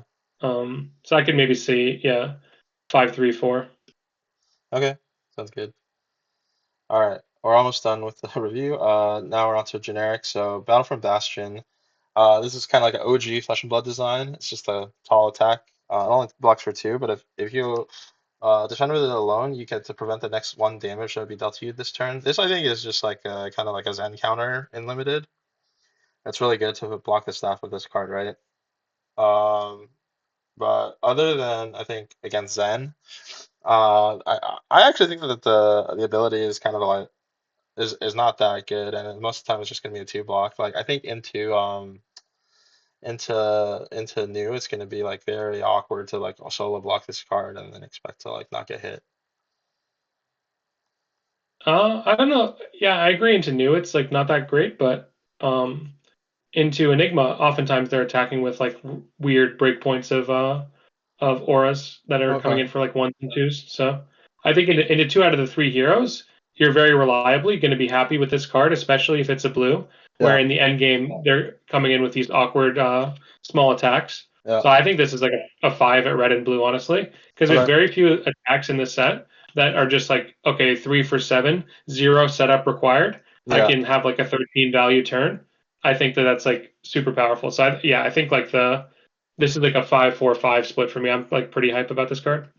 I'm not completely convinced that attack 2 card attacking for 7 is where I want to be. So like in heavy hitters, I think I was really comfortable being in the 2 cards or like 5 cards kind of like world. And I think in this set, Mm. I'm more leaning towards like 3 card, like 3 card, 1 card splits. Um, and so a card like this is obviously like numerically like really strong. Um, I think it's going to be like a little bit more awkward than people think. That being said, 3 for 7 is hard to argue with. I think that the yellow one is significantly worse. So I'd probably rate the red one at a 4. The blue one I could also see being a 4, and the yellow one is like a 3. It's like a pure block card that sometimes, gets a little bit extra value. Yeah, fair. Fact finding mission. When this hits a hero, you may I feel look. like they're trolling us with this card. Yeah, Like, this how do card they is. keep printing CNC that just gets worse and worse over time? Yeah, this card is I think in the same vein of like kind of not wanting to play like 2 card hands. I think 2 card hands without breakpoints is even worse. I think the blue one has some amount of value being a blue that has a breakpoint. So I would probably rate the blue one at like a 2, and then the other two I would probably rate at a 1. Yeah, yeah, I'm not hyped to put any of these cards in my deck. I think this is my first one I've awarded. Yeah. Nimble Strike, coming back from WTR. You can banish a Nimblism from your graveyard, and if you do, it gets +1 to go again. So I don't know how often you're gonna get Nimblism in your decks. If you have Nimblism, obviously this card is kind of bananas. Uh, as like a 1 for 5 go again.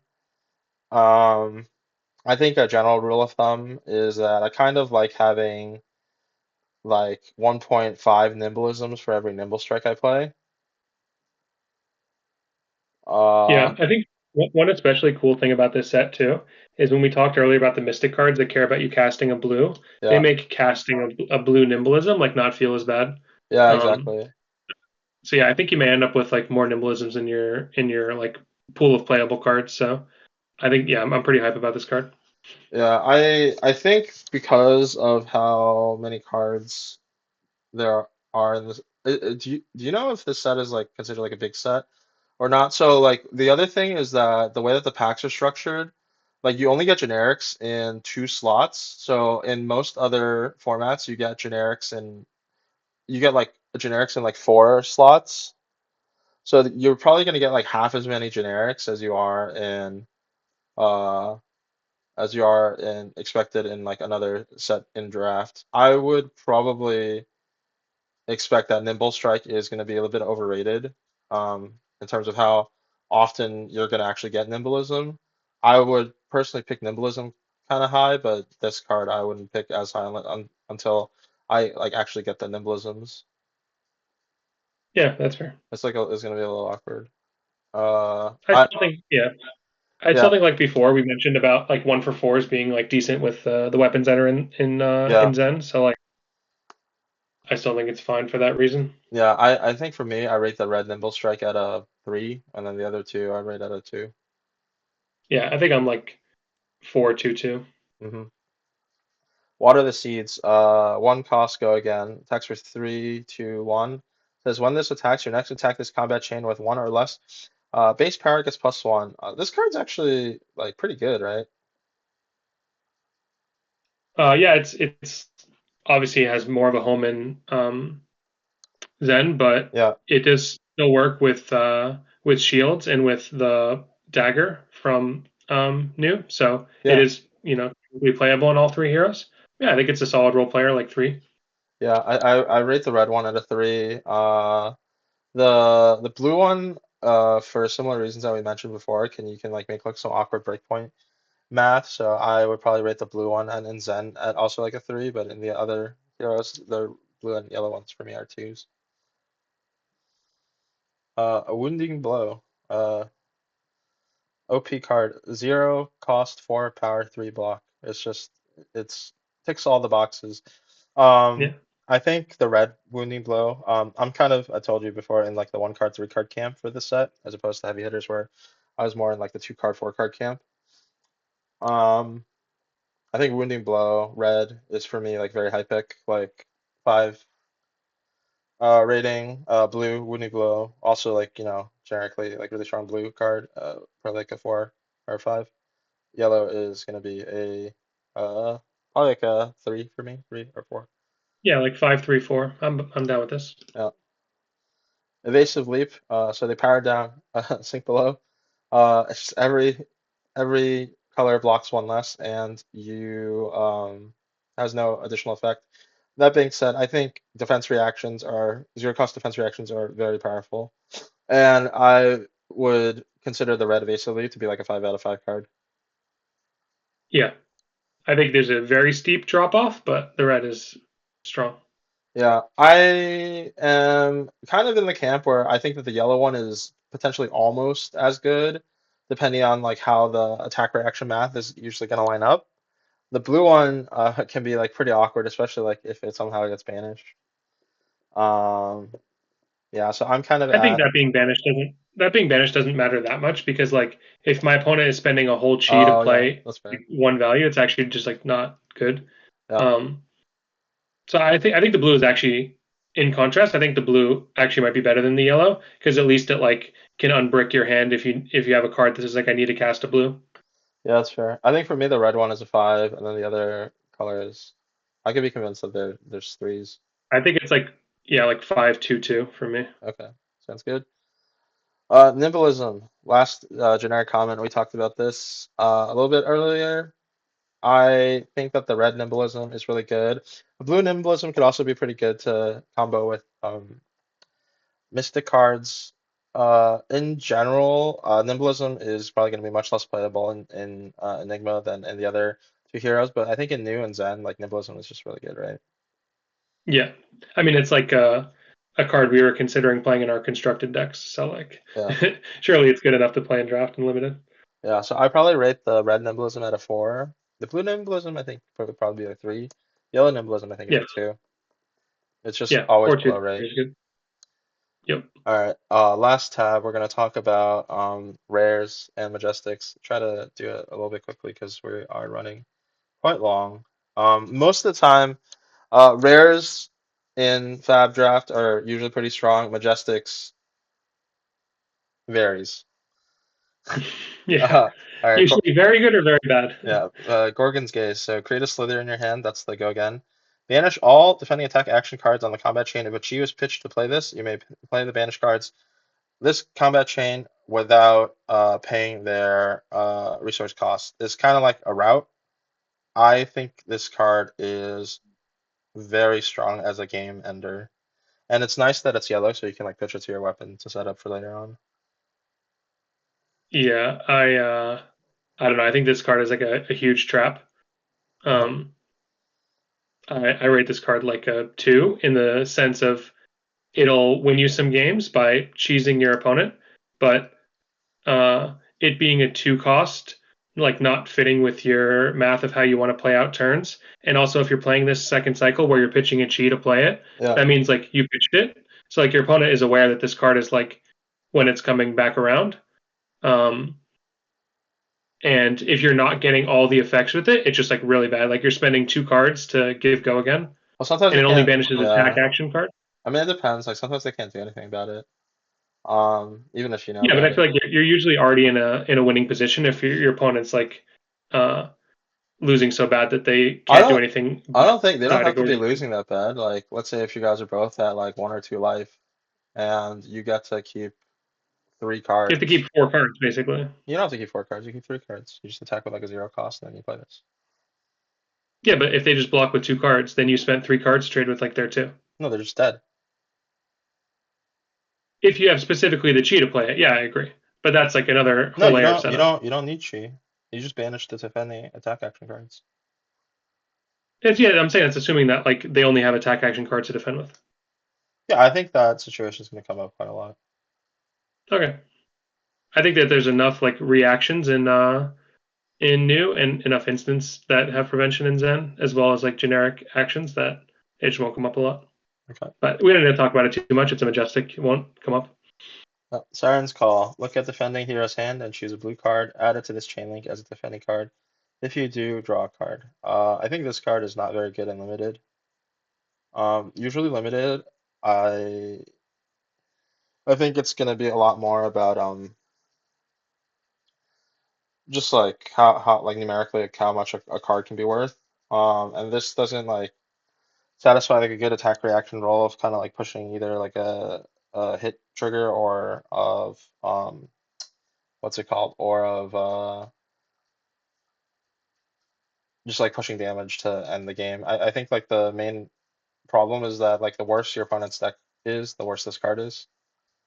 Yeah, yeah. This is a card I think it's like it's a 3 because it has like uh high ceiling, low floor. Yeah, Um, so yeah, I'll just give it a 3. I to me this card's a 1. Well, it just like blocks 3. You can't say it's a 1. Like it's a block 3 reaction. Yeah, but it's a red. It's just like it only blocks. So like whenever you draw it, like I basically have to block with it. And you just Well, get no, you into can like use it. You can use it on your dagger, so you're forcing them to block inefficiently. that's fair. Okay, maybe it's a 2. Yeah, that's why it's a 3. It's just like fine. We Yeah. already talked about this. Yeah, we talked about this card. Okay, Tide Chakra. Target assassin or mystic attack action card gets +3 if you transcend this turn. It gets +5. I think for me, like most of the chakra cards are gonna be kind of how you set up like your biggest turns. And so I think Tide Chakra for me is kind of like a 5 out of 5 in red. Um,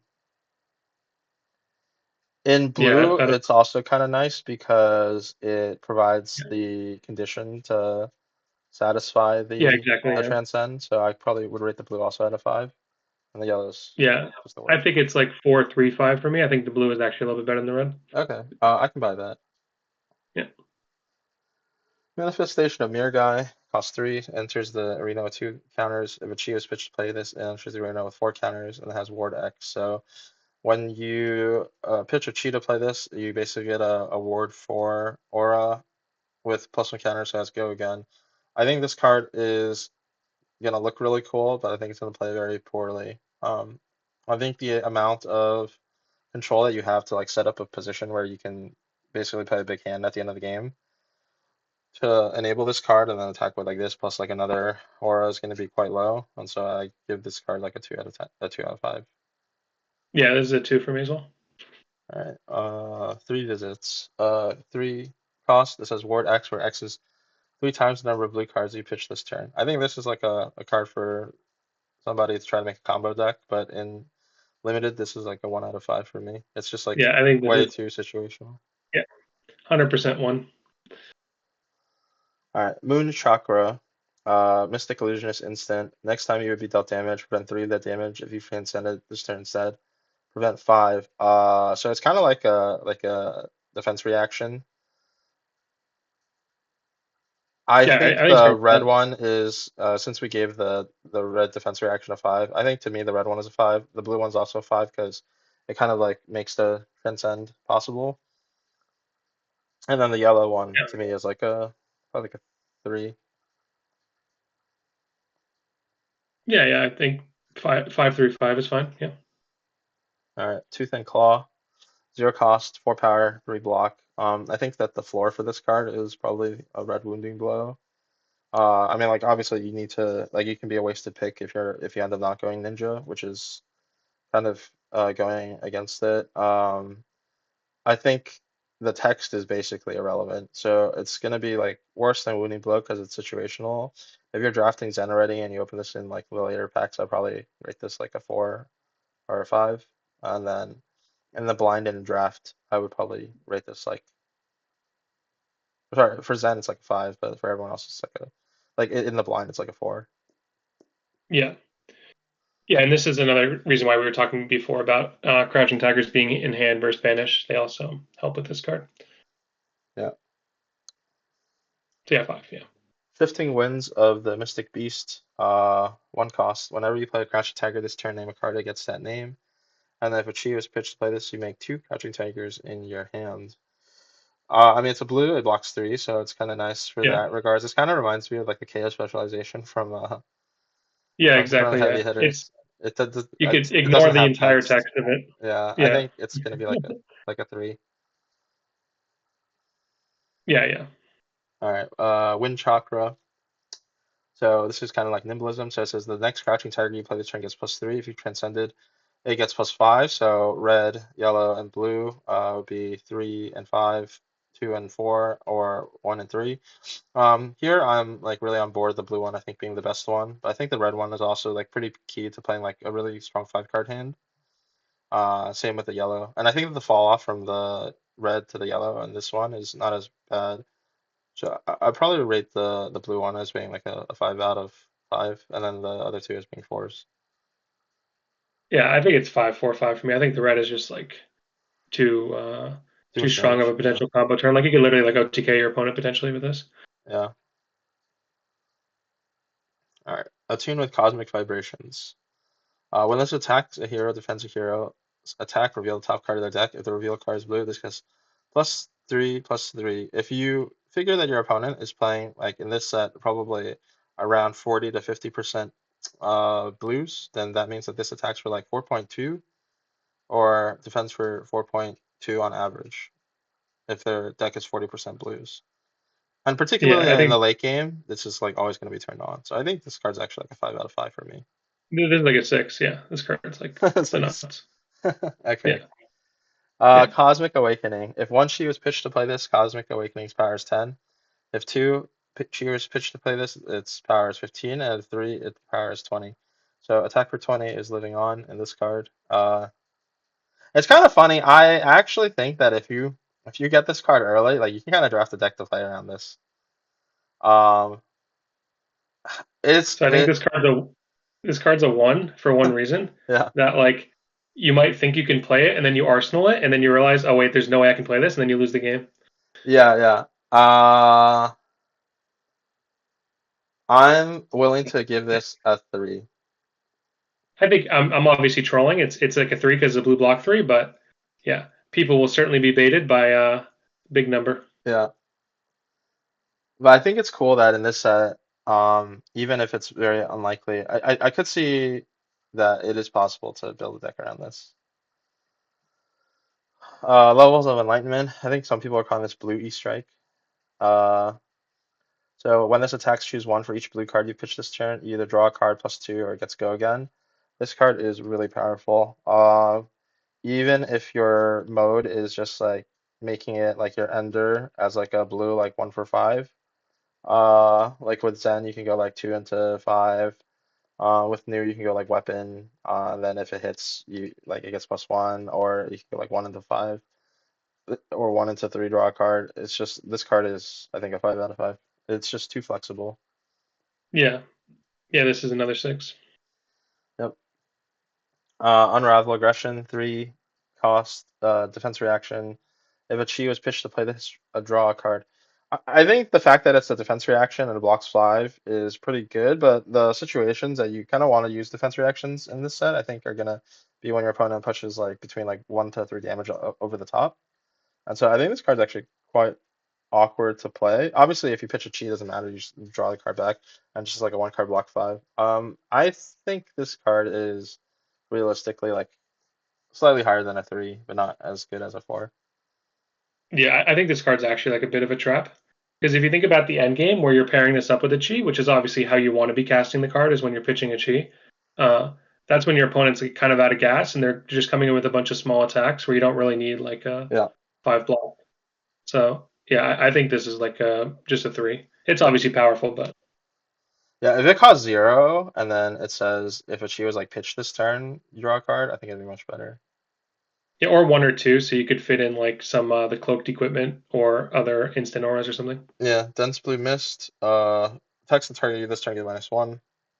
If a chi was pitched to play those effects, don't trigger if attack hits you this turn. I think a lot of people were like up in arms about this card when it came out. I think this card's quite bad.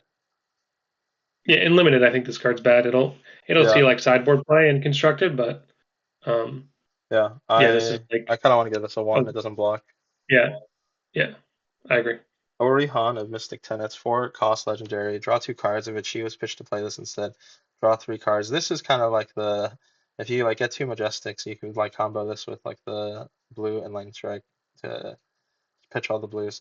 I think this card is quite bad. Probably like a 2. This card's just a one for me. Yeah. It's way too awkward. I think the potential upside, so like one situation that I could see this being good is if you have, the chess piece that lets you grab a chi from your deck. So like setting this and then going to 1, it does seem like you can get like comeback play, but yeah, in general, not that I just strong. think Chi is like super strong to play with your hero powers, so I'm not even really interested in playing it on that. Second Tenant of Chi, Moon, is 3 cost 5. All the second tenants I think are 3 cost 5 power attacks with 3 block. This has if you've transcended, this gets when this chain link resolves, draw a card. So this one is like quite good with most of the transcend cards. Um, because you can like pitch to activate your hero ability and then arsenal the card that you draw. I think draw a card is probably worse than go again or +2, and so at least that in limited. So I would probably rate this like I probably rate this one a 4. I think it's a three because you have to have transcended, not just played a blue card. Yeah, So you have to have specifically the Chi. So this is just a three for me. yeah, This effect's not going to be online that much. sure. For me, this one, it gets +2 if you transcended. This one is a 5 for me.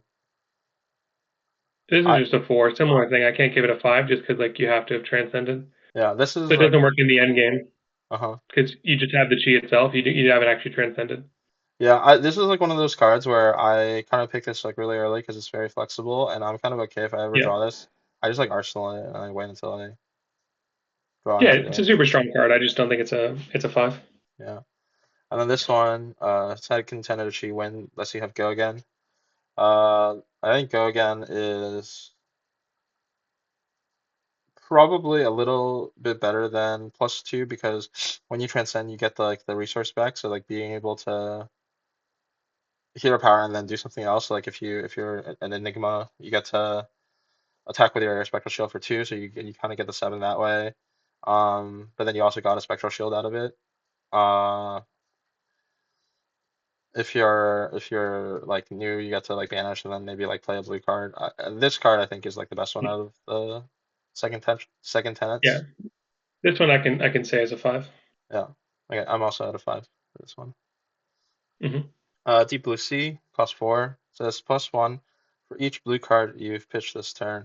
Uh, I kind of like this card. Obviously the drawback is that it blocks two, but kind of nice as a ender. So like at the end of the game, if you're playing like Zen, you can like pitch, like two blues, and then you go like two into seven. It's pretty nice. Yeah, exactly. Yeah. Similar logic with new, where if her dagger hits, it gives us an additional +1, so it's like the Yeah, same amount of value. yeah. So one into eight, or like you're gonna rip their whole hand with this card. I think this card is probably like a four.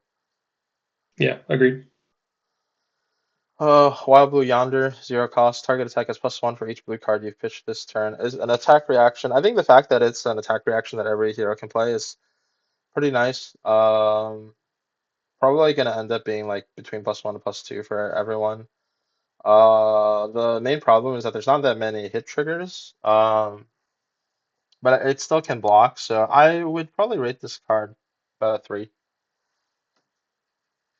Yeah, I think it's closer to a 4, just because the fact it works on weapons as well, which like some of the um, other attack reactions don't. So like you can buff up your dagger and new, for example, or it works on any of your auras in Enigma.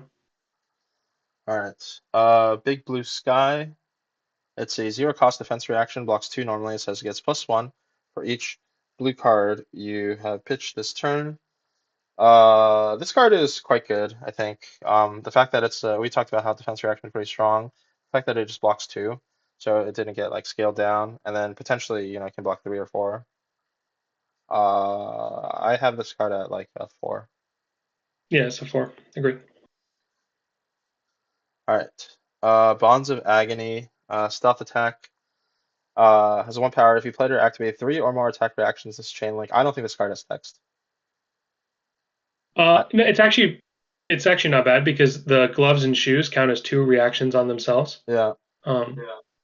So I think this is like a setup card yeah, that if you can resolve it, it's like insanely strong. yeah, Especially because if your opponent has two cards in their hand with the same name, it's just like you basically win the game on the spot if they didn't block it. yeah, And it's one of those cards where if you kept cards, they just like are forced to give you a lot of cards from their hand, and you get like the deck damage aspect because all those cards will end up being banished off of the new hero power. So um, yeah, I give this a 4. It's not a 5 just because it's like you said, not the most consistent, but if you pull it off, it's pretty game winning.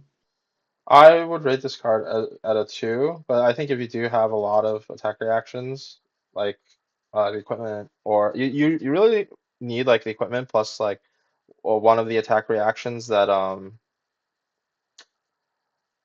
generates like another one. So I guess like it's not that hard. You basically like need to have the equipment. So Yeah, I if you don't guess have any of the assassin equipment that attack reacts to make a Fang Striker Slither, then this card's terrible. But if you do, I think it's very solid. okay.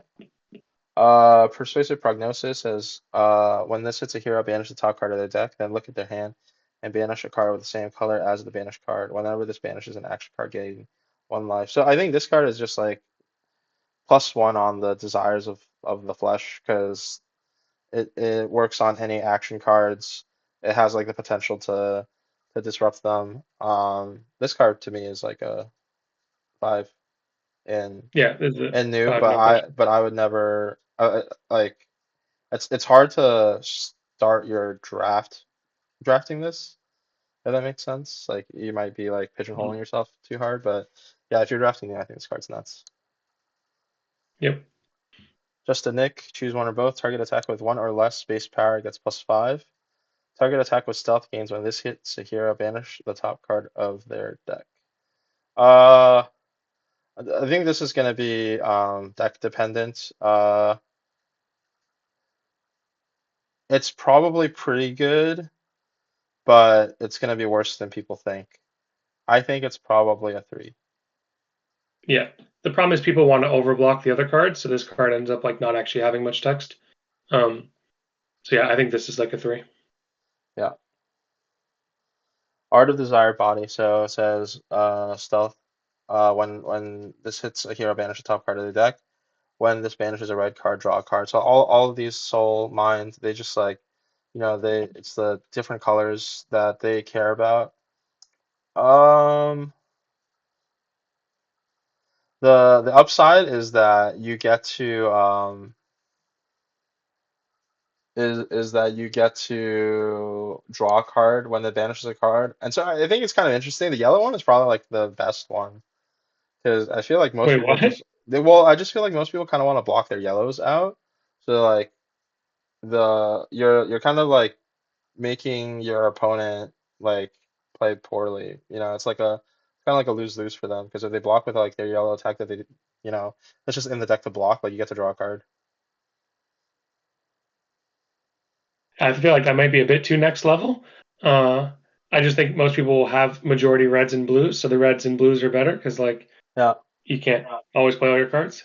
But yeah, you identified the major point of basically like this card is pseudo unblockable, where if they're blocking it, you're just like letting you draw cards. So um, yeah, I think I rate the whole cycle at a 4 just because like there's no way of consistently Yeah. ensuring you resolve the effect. Um, I'm okay giving all and of it them just fours. And then the yellow one for me is a 4.2. okay, nice. Bonds of Attraction is another stealth card. Says when this hits a hero, banish the top card of their deck, then banish a card from their graveyard. Whenever this banishes a card, if it banishes a card with the same color, gain a life. So this is kind of like a riff on the common one, where the common one you have to banish the same name. This one you only have to banish the same color. Mhm. I think it's honestly gonna end up being about the same. Like you get the life a little bit more consistently, but it's not like that much more powerful. And then a lot of the times, I think you just kind of want to banish. Like if you do hit, like you kind of just want to banish blues. So like even if you top like Yeah, not a blue, you just want to banish a blue. yeah, So exactly. I'm kind of in the camp of this being similar to the other card the other one that we mentioned, where I think it's probably like like fours all around or something. I forgot what Yeah, we. we said 4-3-3 for the last one, so Yeah, we can do the same yeah, here. same deal. Double Trouble, stealth attack. If you've played or activated two or more attack reactions, this chain link this gets +2, and when this hits a hero, banish the top two cards of the deck. So this cycle, I think, is like way better than the Majestic one, because this one just like it just like activates off of like one thing. So either you have the equipment or you have like the attack reaction. Like I don't have to sandbag this card in my arsenal until I draw, the other attack reaction. So I like this card like better than the Majestic, and I think banishing two cards from their deck is like pretty nice deck damage. The rate is really good. I think the red one is like a 5. I'd probably just give every color this a I think 5. these are all fives. Yeah. Yeah, it's like these are like signal cards early. 10,000 year reunion. Uh, I don't think this card has text. If you No, draw yeah, this, if you draw this on turn 0 with like 8 resources, it's kind of nuts. But it's like if you draw it at any other point in time, it's like only blocking, and it's like a 2. yeah, agree. Rage Spectre costs 2. Enters the arena if you control no other illusion source, get an action point during your turn. This has ward 6. Otherwise, this has ward 1. I think this card's actually pretty strong. This card's insane. Yeah, Yeah, so it's like a blue 3 for 7 if you don't have any other illusionist auras. yeah. If Um this card tables though, the game's just over.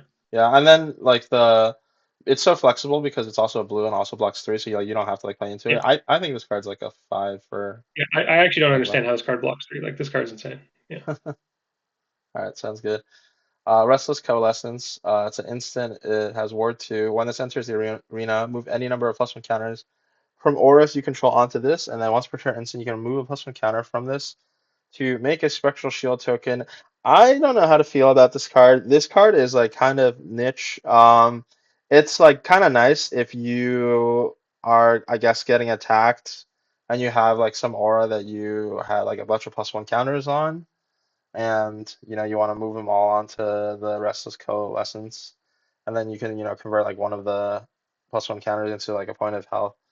It's just like so much setup. I think somebody's gonna make a constructed deck out of this. It's like a really cool design. I think it's like a 2, like a 1. no, you have to think about this card, man. It's a 0 cost Ward 2. We were giving D-Reacts much higher grades than this. You could just, Oh, that's even if it fair. had no other Yeah, text besides 0 cost instant Ward 2, yeah. it's already a 3, but it has upside. So I give this like a 4.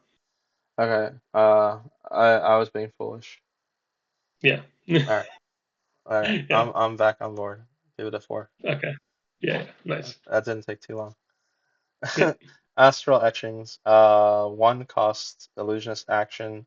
Put 3+1 counters on target aura with ward you control, and if you control a spectral shield, you can play it as though it were an instant.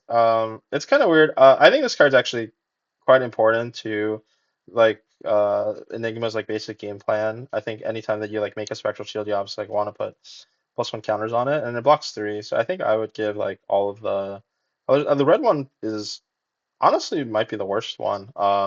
Blue one I think is really good. So I think I the think the rate, red one is decently important for just like randomly closing out a game. Like your yeah, opponent's at it does four, give you're a attacking. yeah, that's fair. It does give a breaking Yeah, point. like yeah, you're no, I'm just saying like your opponent's at four, you're attacking for one with a shield with two cards in hand because your shield attack is free, so you can like retain information. What Uh-huh. what are they gonna do? Oh, You that's just like true. randomly kill them at four. Yeah, and then you can also give your thinking again. Okay. I'm gonna give like the whole cycle fours.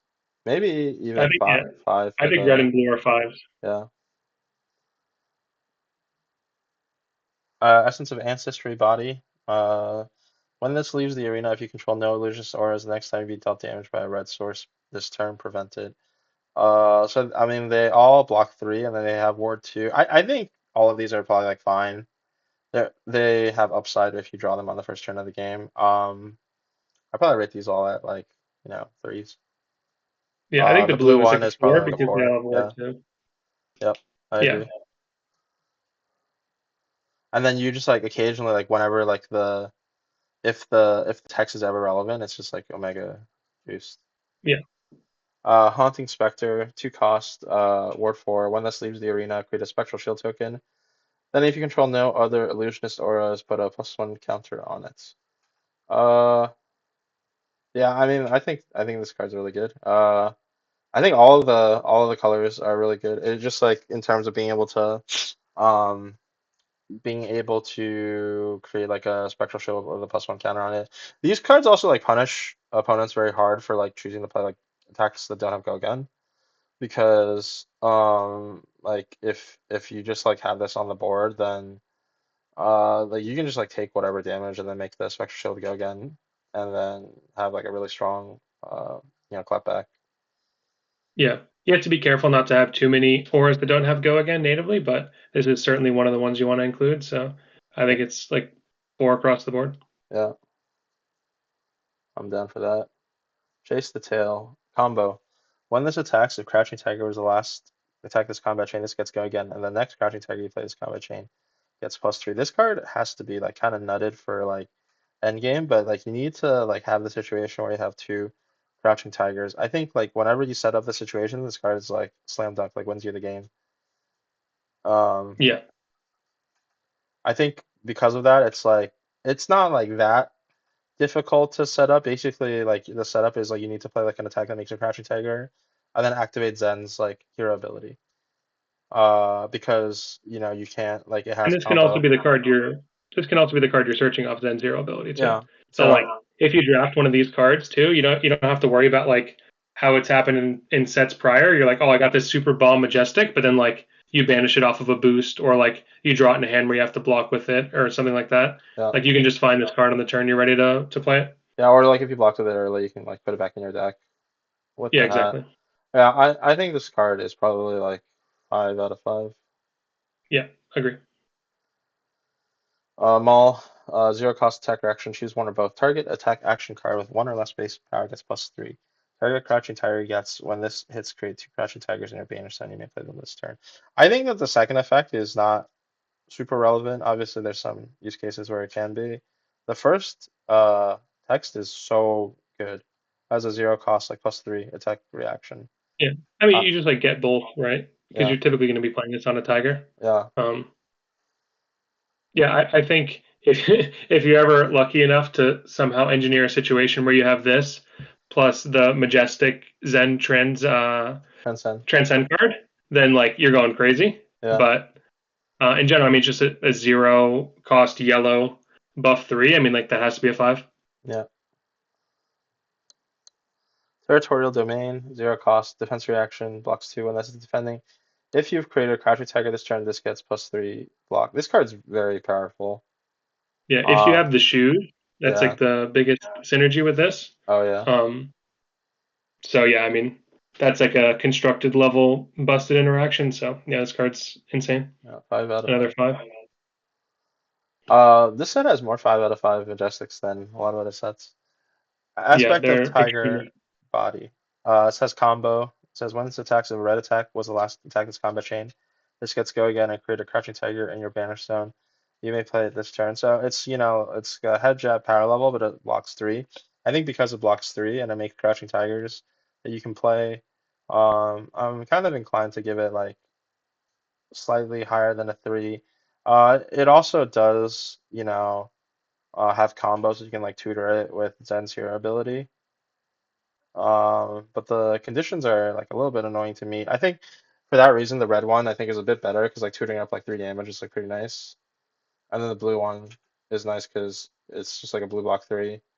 I think for me the rating is probably like 4.34. Yeah, I agree. Chi Unleashed. Oh, we talked. Did we talk about this? Yeah, we did. For some reason, it's in both rare and common. I don't know why, but I think it is a rare in the set. Oh, it's because they came out as commons in Dynasty. Hmm. Yeah, so I think we talked about the rest of the cards. Blessing of Chi. No, it's Oh just no, this this one, I one. think. Yeah, this one. Yeah. Uh, yeah, and Flex Clause. So Blessing of Chi, 1 cost. At the start of your turn, destroy this, and then create a Crouching Tiger. It gets +3, and you may play this turn. I think this card is like pretty crucial to doing like a setup. Um, and so I kind of like the idea of going like weapon into this, give him like however many cards, and then do like a huge turn when you like Arsenal, like some Crouching Tiger payoff. Yeah, Uh, I'm a huge fan of it. yeah, I think Blessing of Chi, I would probably give the red one is a 4 to me, the yellow one is a 3, and then the blue one is probably like also a 3. Yeah, I agree. All right, Flex Claws we talked about, Rowdy Locals. Uh, it's just I mean, it's it's numbers like just wounding blow with it's very good. yeah, like wounding blow with mega upside, like easy five, I think. Yeah, so yeah, it's just too good. Weakest link. This is actually like quite a legit like CNC type of effect. The hit trigger is like only really going to be relevant against Enigma, but I think like just having like vanilla damage plus Well, with no, 3 you block. have to remember that all decks are going to be playing Transcend cards. So, like, if you have a Yeah, Transcend card that you can't enable, like, you're basically forcing them to cast it for basically no value. yeah. Oh, that's true. All And right, especially if we talk about people having like a fifth of their deck as Transcend cards, it's pretty likely that this connects. So, all I right. think this is yeah, just easy five. 4.5. Okay. Prismatic Leyline. Your next red attack gets +1. Yellow attack gets +2, and your next blue attack gets +3. This is kind of like a build around me. I think in practice it's gonna be I think the okay. fact, yeah, this card being a yellow itself, if this was a blue, it'd be like the nuts. Yeah, if But it was a blue and it just like gave everything like 1 damage less, maybe like it's like 1/1/2. I think it would be a lot better. mhm. Uh, yeah, as a yellow, It's still just like a it's still three. strong. Yeah, yeah, three seems good. Blanche cards they own lose all colors. I think this when we talked about the Bastion, I think this card is it's probably worse than Bastion. The hit trigger is somewhat relevant. I don't know how much of the game is gonna like play around that. I mean, like the red one, obviously, being a breakpoint is the best one. I think I would probably rate the red one at like if I could rate it as a 3.5, I probably would do that. Probably like a 4, and then the other ones are probably like 2s. Yeah, I agree. I think it's much worse than the Bastion just because of the defensive point. Yeah. Last couple of cards. There's a bunch of these emissary cards. They're 0 for 4 power attacks. They block 2. You can put a card on the bottom, draw a card. I think this one is the best one. because this kind of like helps you fix your hands a bit when they get awkward. Tides is also not too bad. So like just like converting a card into +2. Wind, I think, is the worst one. I really do not Yeah, want to spend a that card one's to get terrible. go again. I think it's So probably like 4-4-3. yeah, I mean like yeah, normally you're just gonna play it as a one card hand. Yeah, Uh, that's why grave it's a three, but grave other keeping. ones have upside. Yeah, Gravekeeping is much better in new, I guess, than the other heroes. yeah, it only has text in new, but it is good with the staff in Yeah, Zen to be just like a card seven. yeah. So the red and the yellow in Zen are probably like okay. Blue's playable, I would guess. Uh, I probably want to give the red one. I kind of just want to give like 3-2-3 probably is where I land. Okay, And that's I it. think that's it. All right. So hopefully this was helpful. I think we kind of lost track of in the end, but if you listen to how we were kind of like talking about the cards, hopefully this will help you when you're playing limited events, kind of have a better idea of at least how we feel like the cards have a place in the limited environment. And if you made it this far in the video, just leave a comment saying about how you had to watch it on 2.5 speed to finish it within a day. Yeah. All right. Thanks for watching and stay tuned for the next set. That's going to be the next time I make a video.